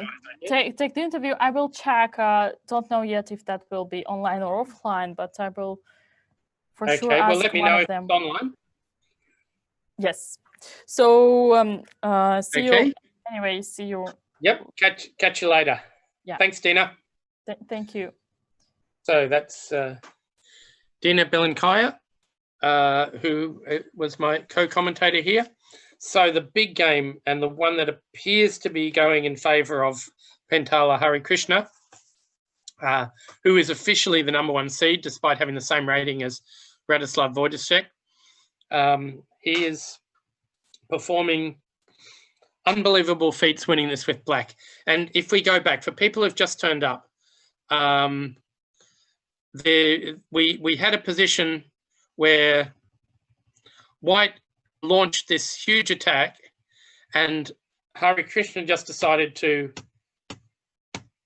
go for it with b3, and all of a sudden the position's crazy. It's not clear that this is so good for black, but it's a mess, and soon Wojtaszek was convinced to play h6 and then a really good move, rook c8. Now if you take on g7, we play bishop h4. Sorry, I just lost that. So now if you take on g7, bishop h4 gets that one tempo you need. And then I think queen b6 was annoying. Rook here, knight a5, take, pawn takes, and we weren't sure about this, were we? Oh no, queen b7 was winning. That's right, followed by knight b3 check. So this was a wonderful defense. In the end, Wojtaszek took back on e1 and he'd lost a key tempo, and the endgame turned out to be quite tricky for white. Probably rook a6 is not so accurate, and in the end we get this bishop against knight ending, which we have at the moment, which looks just not quite winning. 97 played. So let's see. So he made a queen. Did he? Yep, he made a queen here. So that's what we expected. King takes, king d6, and we believe f5 is winning. And this could be resignation time for Wojciech. And let's see. I don't think there's any way to play on, because you no longer have to defend the knight. You just push your pawns. Next move is g4. And if you take the knight, the d pawn plus the g pawn are going to do the job. White's king is nowhere near getting back in time. So this will be a big result.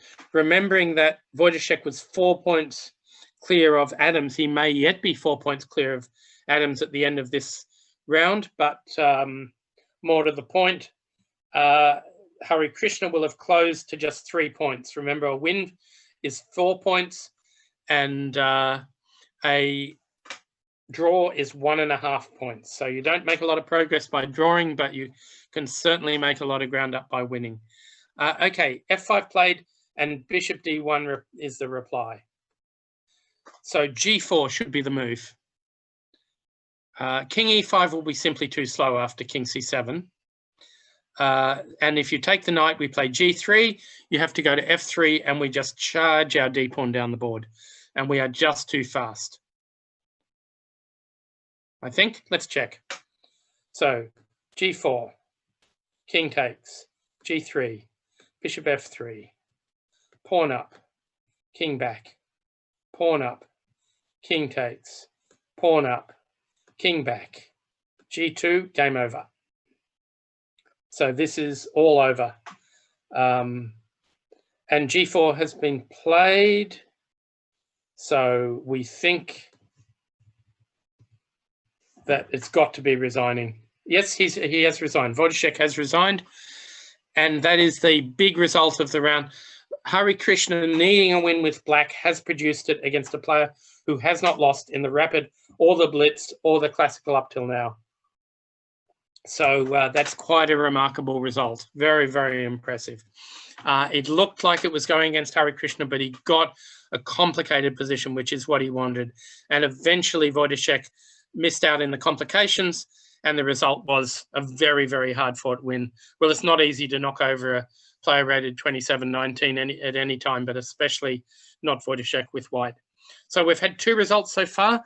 Wojciech loses. He stays in the lead on 31.5 for the moment. And Hari Krishna wins, goes to 28.5, overtakes Adams for the moment. We also have Knightage. With the draw, he goes to 18.5, and Edward goes to 13.5, which will not be enough to overtake Studer, even if he loses. Studer, by the way, is thinking and thinking and thinking, which is probably not such a great idea. Okay, the Adams game is a key now. Adams in second place is desperately trying to hang on. So bishop f1 played. So, sorry, we've missed a few moves. Bishop f1, rooks, c2 was played. Okay, rook up, and now rook c3, nice move. So that's attacking 2 pawns, and especially if you can get e3, you will have counterplay with rook g3. So he's staying alive. So the reply was bishop d3, not losing the e3 pawn. And then came rook takes b3. So at least he's managed to get himself a passed a pawn. Sure, white can play bishop c4 and win on e6, but then e3 falls and probably d4 falls. So you may be better off just to take on c2. You can only do it with the c rook. And then Adams is at least alive. I don't think a rook check is anything special, but a4, trying to push that might be good. And at some point there might be a trick on taking on d4 or an e5. E5 move always bishop c4. So that's not quite so easy. So Anton is actually burning time at the moment. The clock times are 14 minutes for Anton, 19 for Adams. So that's nothing too special, but it's certainly, you wouldn't want to be too short of time. Remember, White's king is not entirely safe, even if Black's isn't as well. So, yeah, anyway, you get rid of the C pawn. Yeah, he has got rid of the C pawn. Okay. So rook takes C2 played. And now Black needs a good move to get counterplay. Is it Queen A3? No, that loses E6 too easily. So you've got to leave your rook on B3 because you need to answer bishop C4 with rook takes E3. So A4 looks like the go. I guess you could play rook C6 then. Gee, that's dangerous too. Or is there some rook? Oh no, there's no rook B1. Yeah, so that looks pretty bad too. So maybe rook C6 is a big threat. Certainly looks nasty. So I don't think Anton's let this get out of control yet, but there are a few little things about the way he's played that I'm not sure about, but still he's got good control. So probably he's doing fine. By the way, we finally had a move from Noel Studer and he played rook B8, which is probably a good move, but he's now down to 9 minutes, 10 minutes. So, yeah, it's certainly looking difficult for him, but not lost. Just annoyingly difficult. Oh, very quick reply by Kamer, G3. It does restrain the knight, but it also means that H4 might swap off more pawns. So after G3, where do you want your bishop? C7 or H6 or G5? I think I like G5 just to go to F6 later because I would like to get to D4. The problem with bishop G5 though is rook D6, and that attacks a few pawns. And I don't really want to allow that. You've only got one check on the back rank. I go to G2, and that works okay. So in that respect, I'd like bishop C7, but rook D7 and the bishop's almost trapped. So that doesn't look too good either. Bishop E5 is probably not good enough because the knight will have no outposts after take rook C5. He played bishop C7, okay. So rook D7, what's his idea? Bishop E5 then? Maybe. That's not so stupid. But it's sad to give us a 7th rank. But I guess I have to take on E5 and just move my rook away from D7, perhaps to D6. And then it's a question of whether Black has lots of useful checks or whether White's king can just walk up to E3 slowly but surely, which I would expect to be able to do. Yeah, it's very messy. Let's have a look. Rook D7, bishop E5, take, rook D6. So let's throw a check in and then another check. Now, if you check too often now, we're going to walk our king to E3.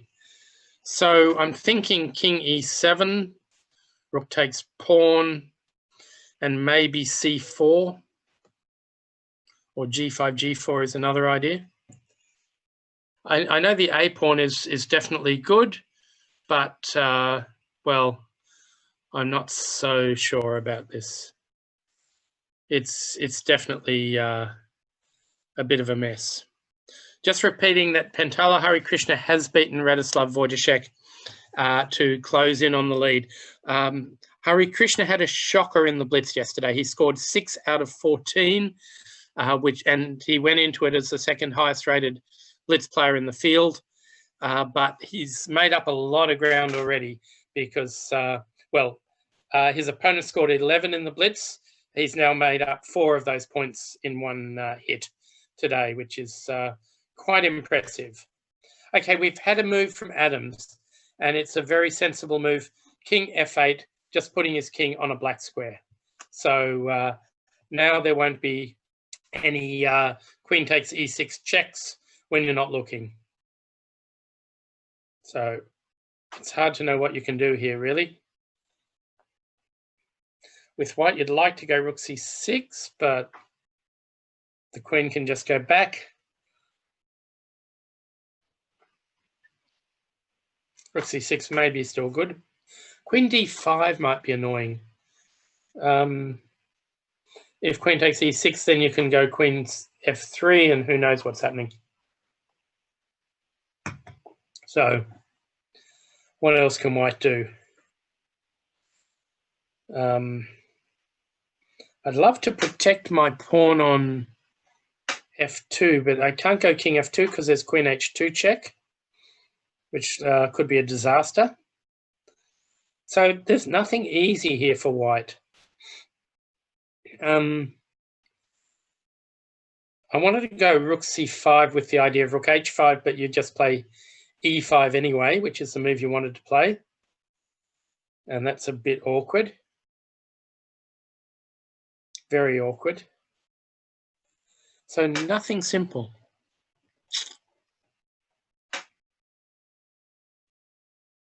h5, intending h6, breaking the king up. Not entirely silly. But yeah, this is the essence of good defense. You saw that a lot with Garry Kasparov as well. You know you've got a terrible position, but you make sure there's no easy forced win. You just give them lots of options that look good, but none of them that are good enough to force a win. And that's what tends to cause people to burn time. And then they can easily get swindled if they're short of time. So here, yeah, nothing simple. Maybe that king's even going to e7. Okay, and I might take a short break here while we're waiting for those last 2 games, because I'm not expecting any moves soon. So let's take a break and listen to another song by Chilean singer and performance artist Juga.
this far, just to come this far.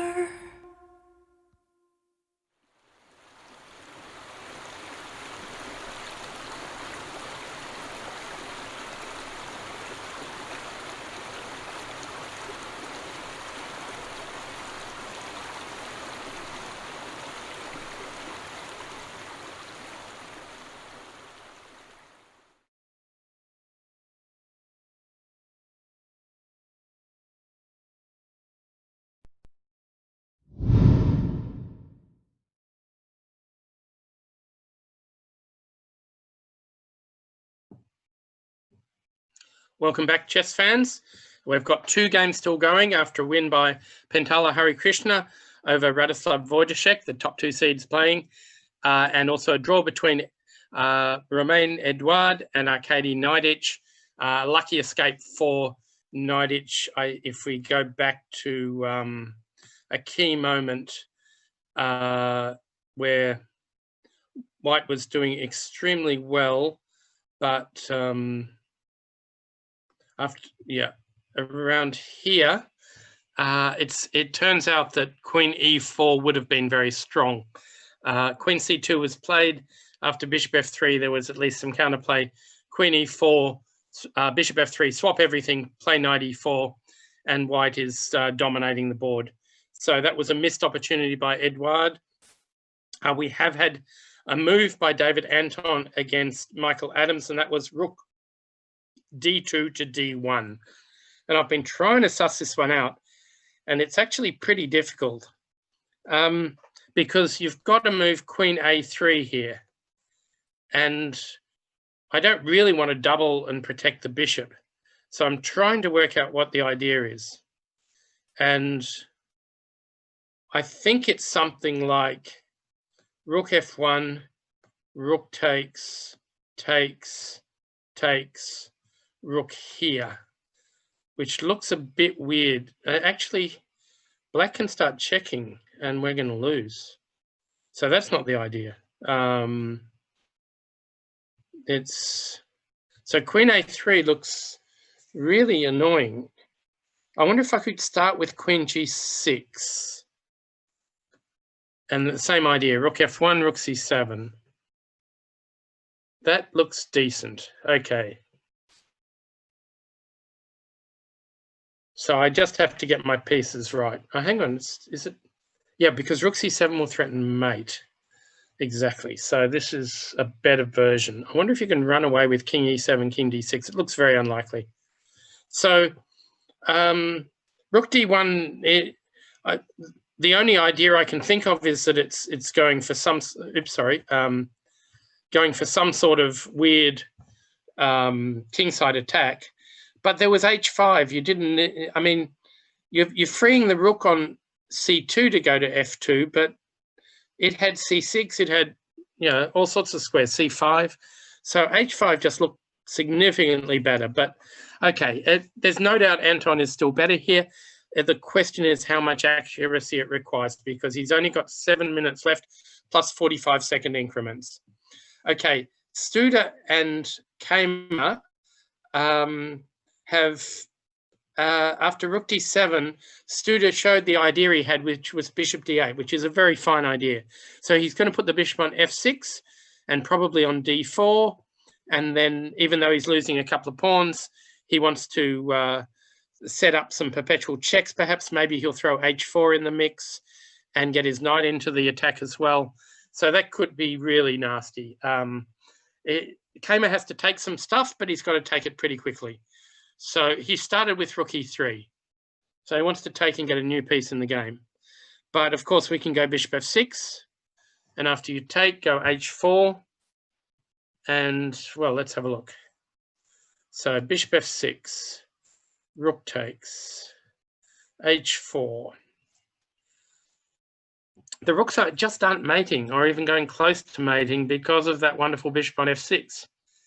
And here, well, maybe, no, if you play King G2, I'm going to do something like Rook B3, I suppose. Although then you've got Rook E3. No, King G2, I think I'll take on G3, probably. Yeah, it's not so easy, is it? It's hard. The knight on c4 is a pretty good piece too, stopping me getting to the second rank. So I think we have to go bishop f6 though, because is there any way to stop rook takes e6? Well, king e8, rook d6, or even rook g7. No, so you have to start with bishop f6, and it's unclear why he's thinking about it because he's down to 6 minutes, lower than 6 minutes, 5 minutes, and he still hasn't made a move. Is there something tricky about bishop f6? Not really. What you'd really like is that rook on e6 to take on a6 as well, because then your rook will come to b3 really fast. So, but white has king g2. That is a problem. The king is sort of safe there, but not completely safe. Anyway, still no move from Studer. I don't know if nerves are getting to him. He's only 23. He shouldn't be tired at this point. By the way, Adams has spent 7 minutes thinking after rook d1. So he's not almost equal on the clock, but not, no, that's not what happened. Here, rook d1. So he's almost equal on the clock, but not quite. And I'm really a bit nervous about queen a3. Well, probably queen g6 is okay. We can always pull back with queen e7 and queen f7, but that should be enough for white sometimes. There is bishop takes h4 threatening queen g3 check, and not if your queen's on a3. Okay, so it's yeah, both games have a very sound bishop on f6, but maybe the other side's going to be able to work around it. Okay, bishop f6 played and rook e6 in the Kamer versus Studer game. Now it's and h4 played. Oh no, sorry, h4 not yet played, but will be. Here. So h4 just looks the only move to really get active. Or we could go rook check and rook c1. The question is, are we going to get mated after knight d6? Let's have a look. So rook check, king up, rook c1, also with a rook c2 in some positions. So if knight d6, I'm assuming you can just go king g8 and run away. And that's probably true. So where are we going to go here? Not so easy. So there's no easy mate. Of course we can go rook e4. If you want to stay solid, rook e4. But then h4 and we have rook c2 checks, and we might even have something super tricky like take knight e5. And you can't get much trickier than that. Suddenly it's probably, well, it's at least a draw because you're losing a whole rook, which is pretty incredible. So that is something to watch out for. So I think rook check is definitely an idea, but it hasn't been played yet. Obviously h4 is not bad either, but rook check, rook c1 is a good way of destabilizing white, as long as you're brave enough to let your king sort of go all over the shop. Oh, he played king g8 immediately. Feels a little bit too defensive. What if we go h4 ourselves? So, oh, knight f8, it's a trick. Okay, so we have to move a rook. But if we go rook d5, you've got h4, which isn't so good. You've still got king g2, but maybe. Yeah, well, the rook on d7 is a bit more free to move simply because if black at the moment cannot play bishop d4, which is what you really want, to solidify everything. and then you can bring your rook in, and then hopefully you've got enough for a draw. So I'm thinking after rook d5, maybe I can even go knight f8, and when the rook takes on a6, then put my bishop on d4 and then start attacking with rook check and rook c1 and that sort of thing. So something like that's good. At the moment, 14 minutes for Kamer and 2.5 minutes for Studer, but 45-second increments, so not clear at all. Yeah, this is a real test of Kamer's technique. He's only 15. We know from earlier in this tournament he's a really good attacker. He's won both his games with white already, but this one is a bit different. This one, black just needs a couple of moves to consolidate, and he's going to be doing well.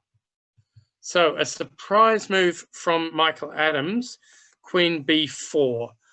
And I have to say, it doesn't seem to be threatening anything, but maybe he's looking at bishop takes d4 and rook takes d4.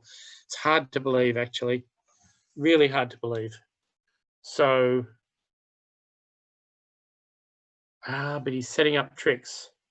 If you play rook f2, for example, we take on d3 and play queen. Oh no, that's still not winning. Queen b1, rook d1. So I'm not sure what he's going to go for. And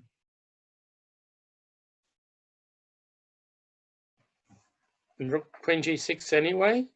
Or is that really allowing? That probably is allowing bishop d4. So then you've got rook f1 check. It's messy.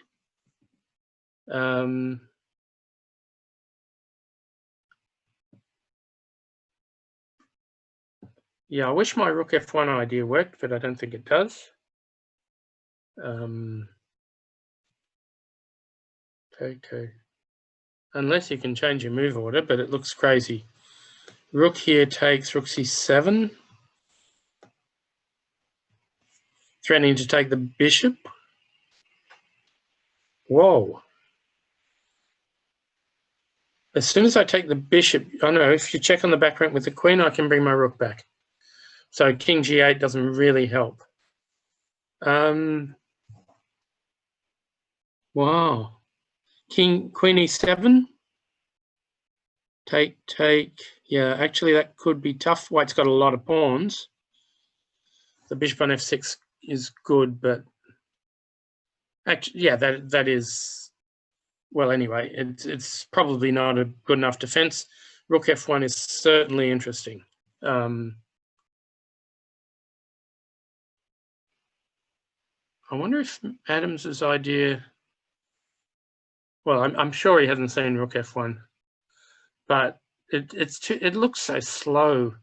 It looks like you can do something just by stopping rook c7. I mean, queen d6, rook c3.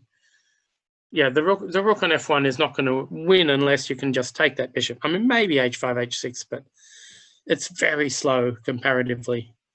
So he's played rook c7. Okay, well, that sets up a few little things like queen takes e6, I guess. So if you take on d3 and queen e1 check, we can go king g2. We're pretty safe. 5 minutes plays 7 at the moment, by the way. Okay, king g8 maybe. Queen e6 and queen f5.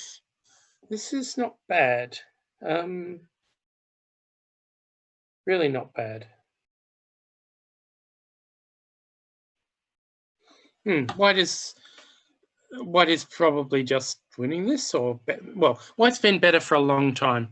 It's the borderline between better and winning that we're not sure about. So as I mentioned earlier, rook d3 and queen b1 check doesn't work because of rook d1. You can't take on d3 and take on b5 because we just take on e6 and you're pretty well dead.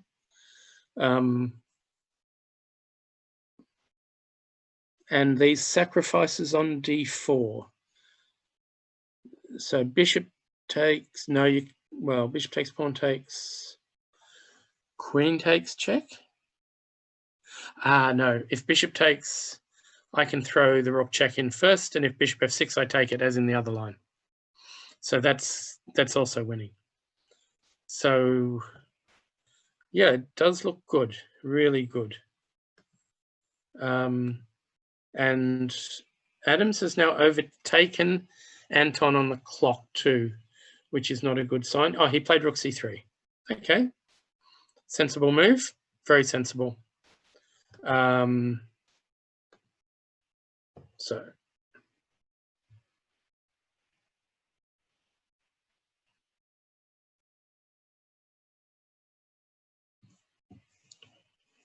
combination time. Take, check, doesn't work because the bishop's hanging. I'm looking at taking on g7, but I think it doesn't work because of takes. Rook check, king here, queen check, king here. And although I can line you up for a mate, unfortunately, it's you just take my bishop on d3. And I've given away a whole rook, remember. So that's pretty well over. And what else have we got? Have we got rook? Oh no, this rook's hanging. Well, b6 maybe? Now I like b6. Let's see, b6, take, rook c8, queen e6, rook c7. I've lost my great pawn. But I have bishop g6 ideas. They look good, but they're not made after queen e7. So let's have a look. b6. Take, rook here, queen takes, rook takes. Bishop g6, queen e7. It feels fantastic, but we might have a bit of work to win this one. Can I do better than bishop g6? I doubt it. Rook b1. That looks really good. Okay, that should be winning. And he's played b6. Okay. So b6 played. Adams has got his problems. I think he has to take it.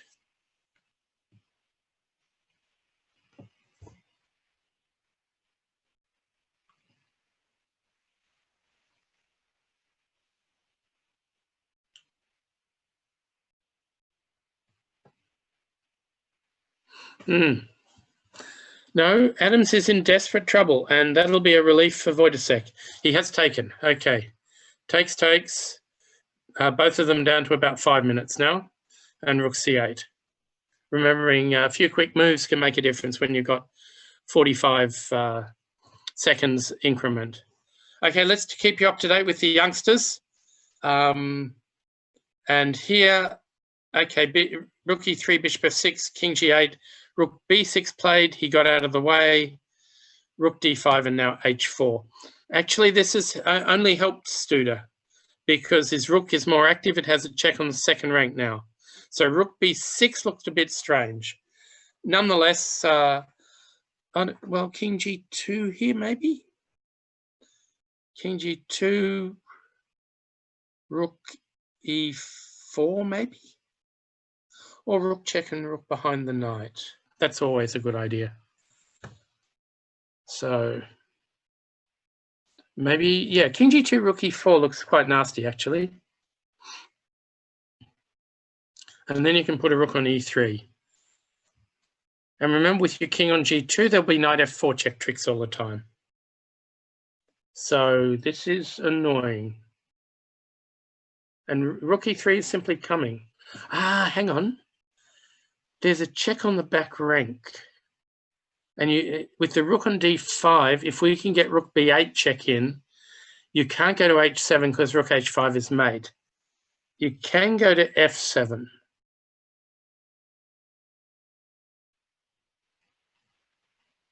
Whoa. Really hard to say. But I don't know that that's king f7 really hurts you at all. He took on h4, okay?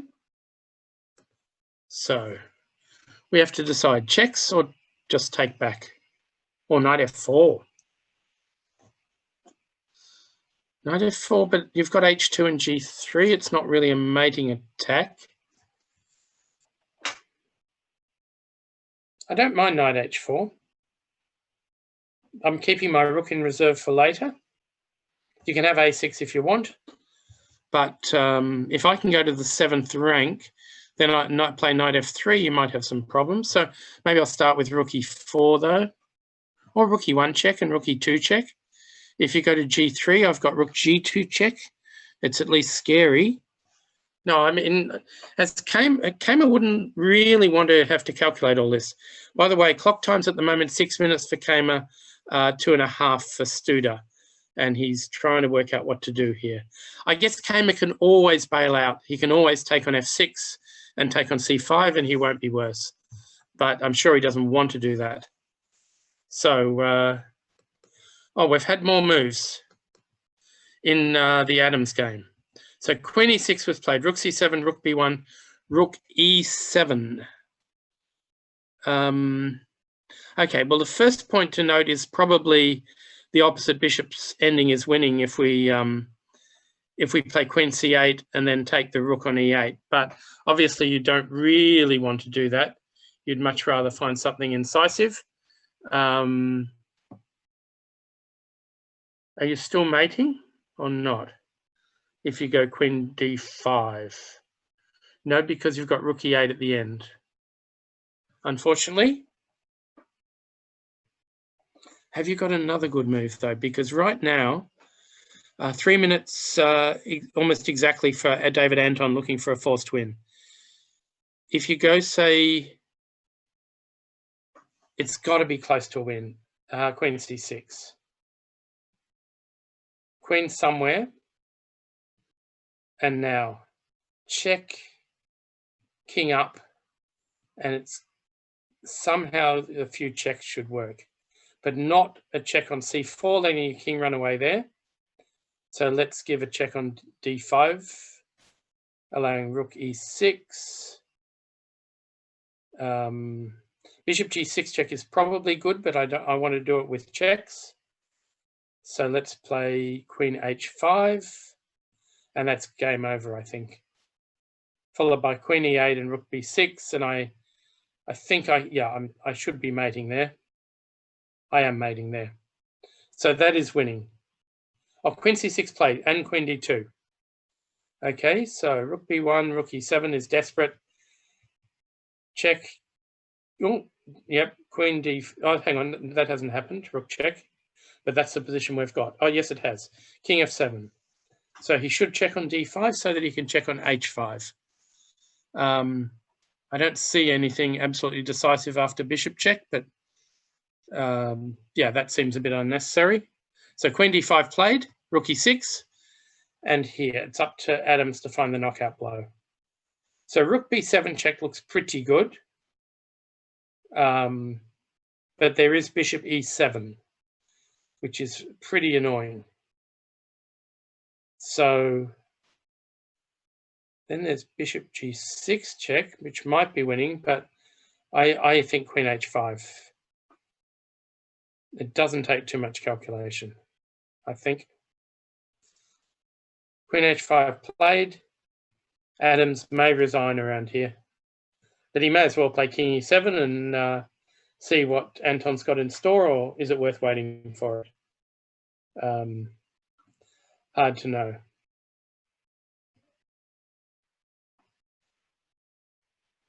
Let's see, still no move. Adams is quite short of time. Well, they both are. But I think Adams will resign. King e7, you can, check with the queen, then check with the rook. And even if it's not immediately mate, and I think it is, then you win the rook. So Adams has resigned. So a big win for David Anton, who is actually making his run because he scored pretty well in the Blitz tournament to move up to 5th place. And now he's just knocking on the door behind the leaders. He's half a point behind Kamer, but Kamer does have chances. Let's go to Kamer's game because Vincent Kamer could be close to winning. Knight f4. Black has a lot of counterplay. Rook f5, rook e4. Okay, so There's absolutely no mates anymore in the black king. That is, you know, rook check, you can go to h7 safely enough now. So that's nothing. But right now your knight is a little awkwardly placed. For example, if knight d2, we've got a couple of checks to win it. Now, f4 is hanging as well, though, so life is not so simple. Knight d2 played, so he is giving up that knight on d2 with a couple of checks in exchange for getting the knight on f4. Seems reasonable. Clock times, nearly 4 minutes for Kamer and 1 minute for Studer. Does he have a choice here? Well, he could go rook d4, but after knight f3, it feels like everything's getting covered. So rook check looks necessary. So rook check, not played yet, but check, king up. Have we got a good square for the knight? Probably not, that it doesn't allow knight f3. We haven't got bishop d4 yet. That's what we'd love to have to help the attack. So all in all, this has already happened, by the way.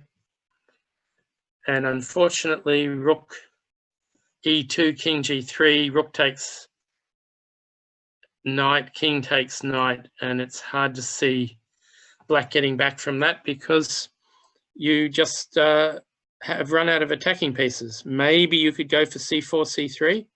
Let's try. Oh, bishop e5 played. That's tricky. So if knight f3 here, what's going on? Rook e2, king g3, rook g2 mate. Well, that would be pleasant.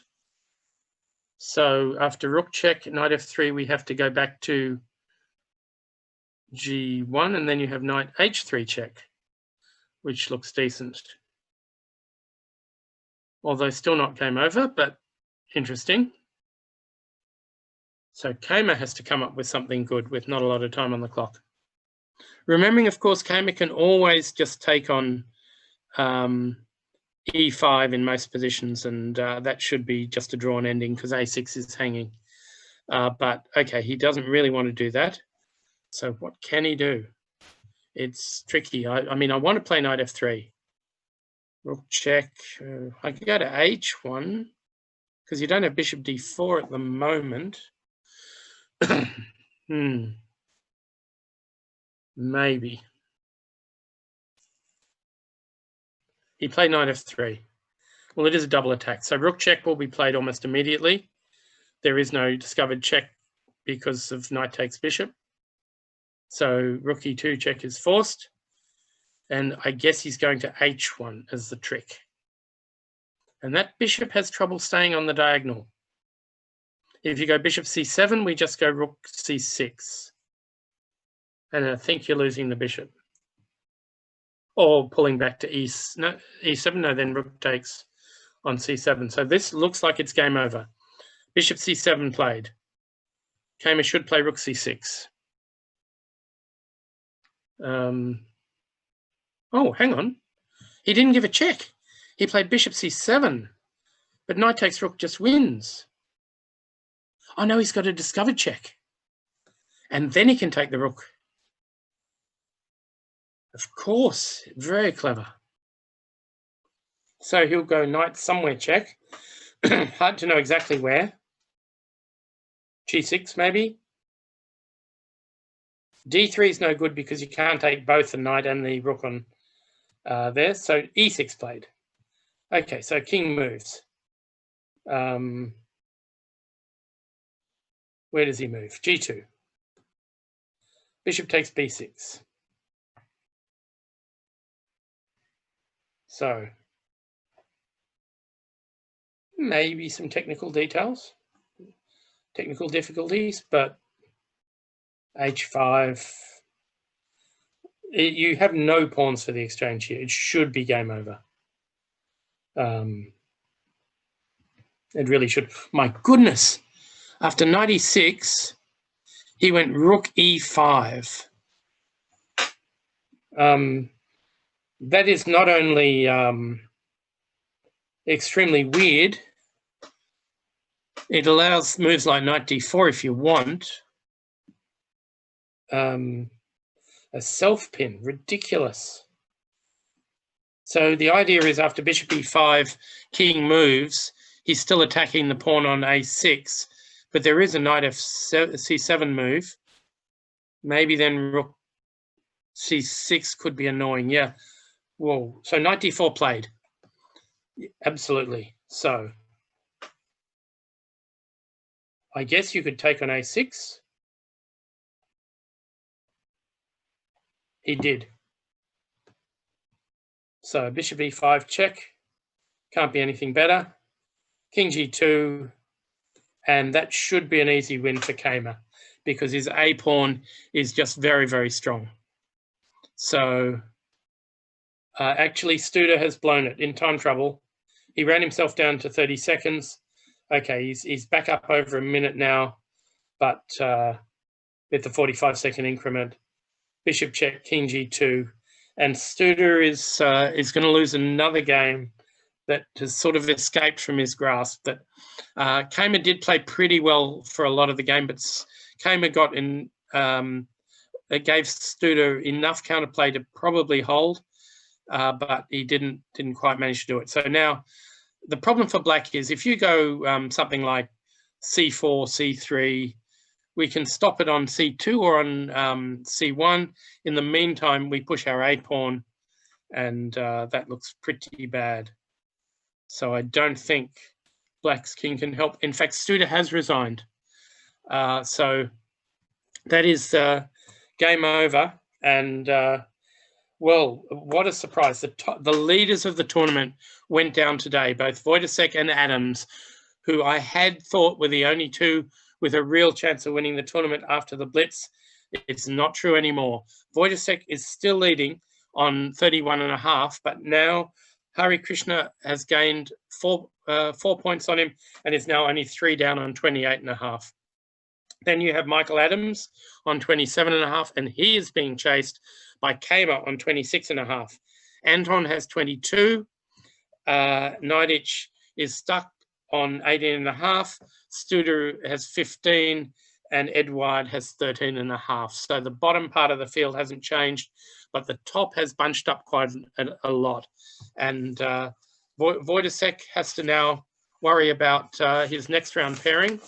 And round 6 is going to be the Black Pieces against Vincent Kaymer. Another great game. In fact, Kaymer is right back in it.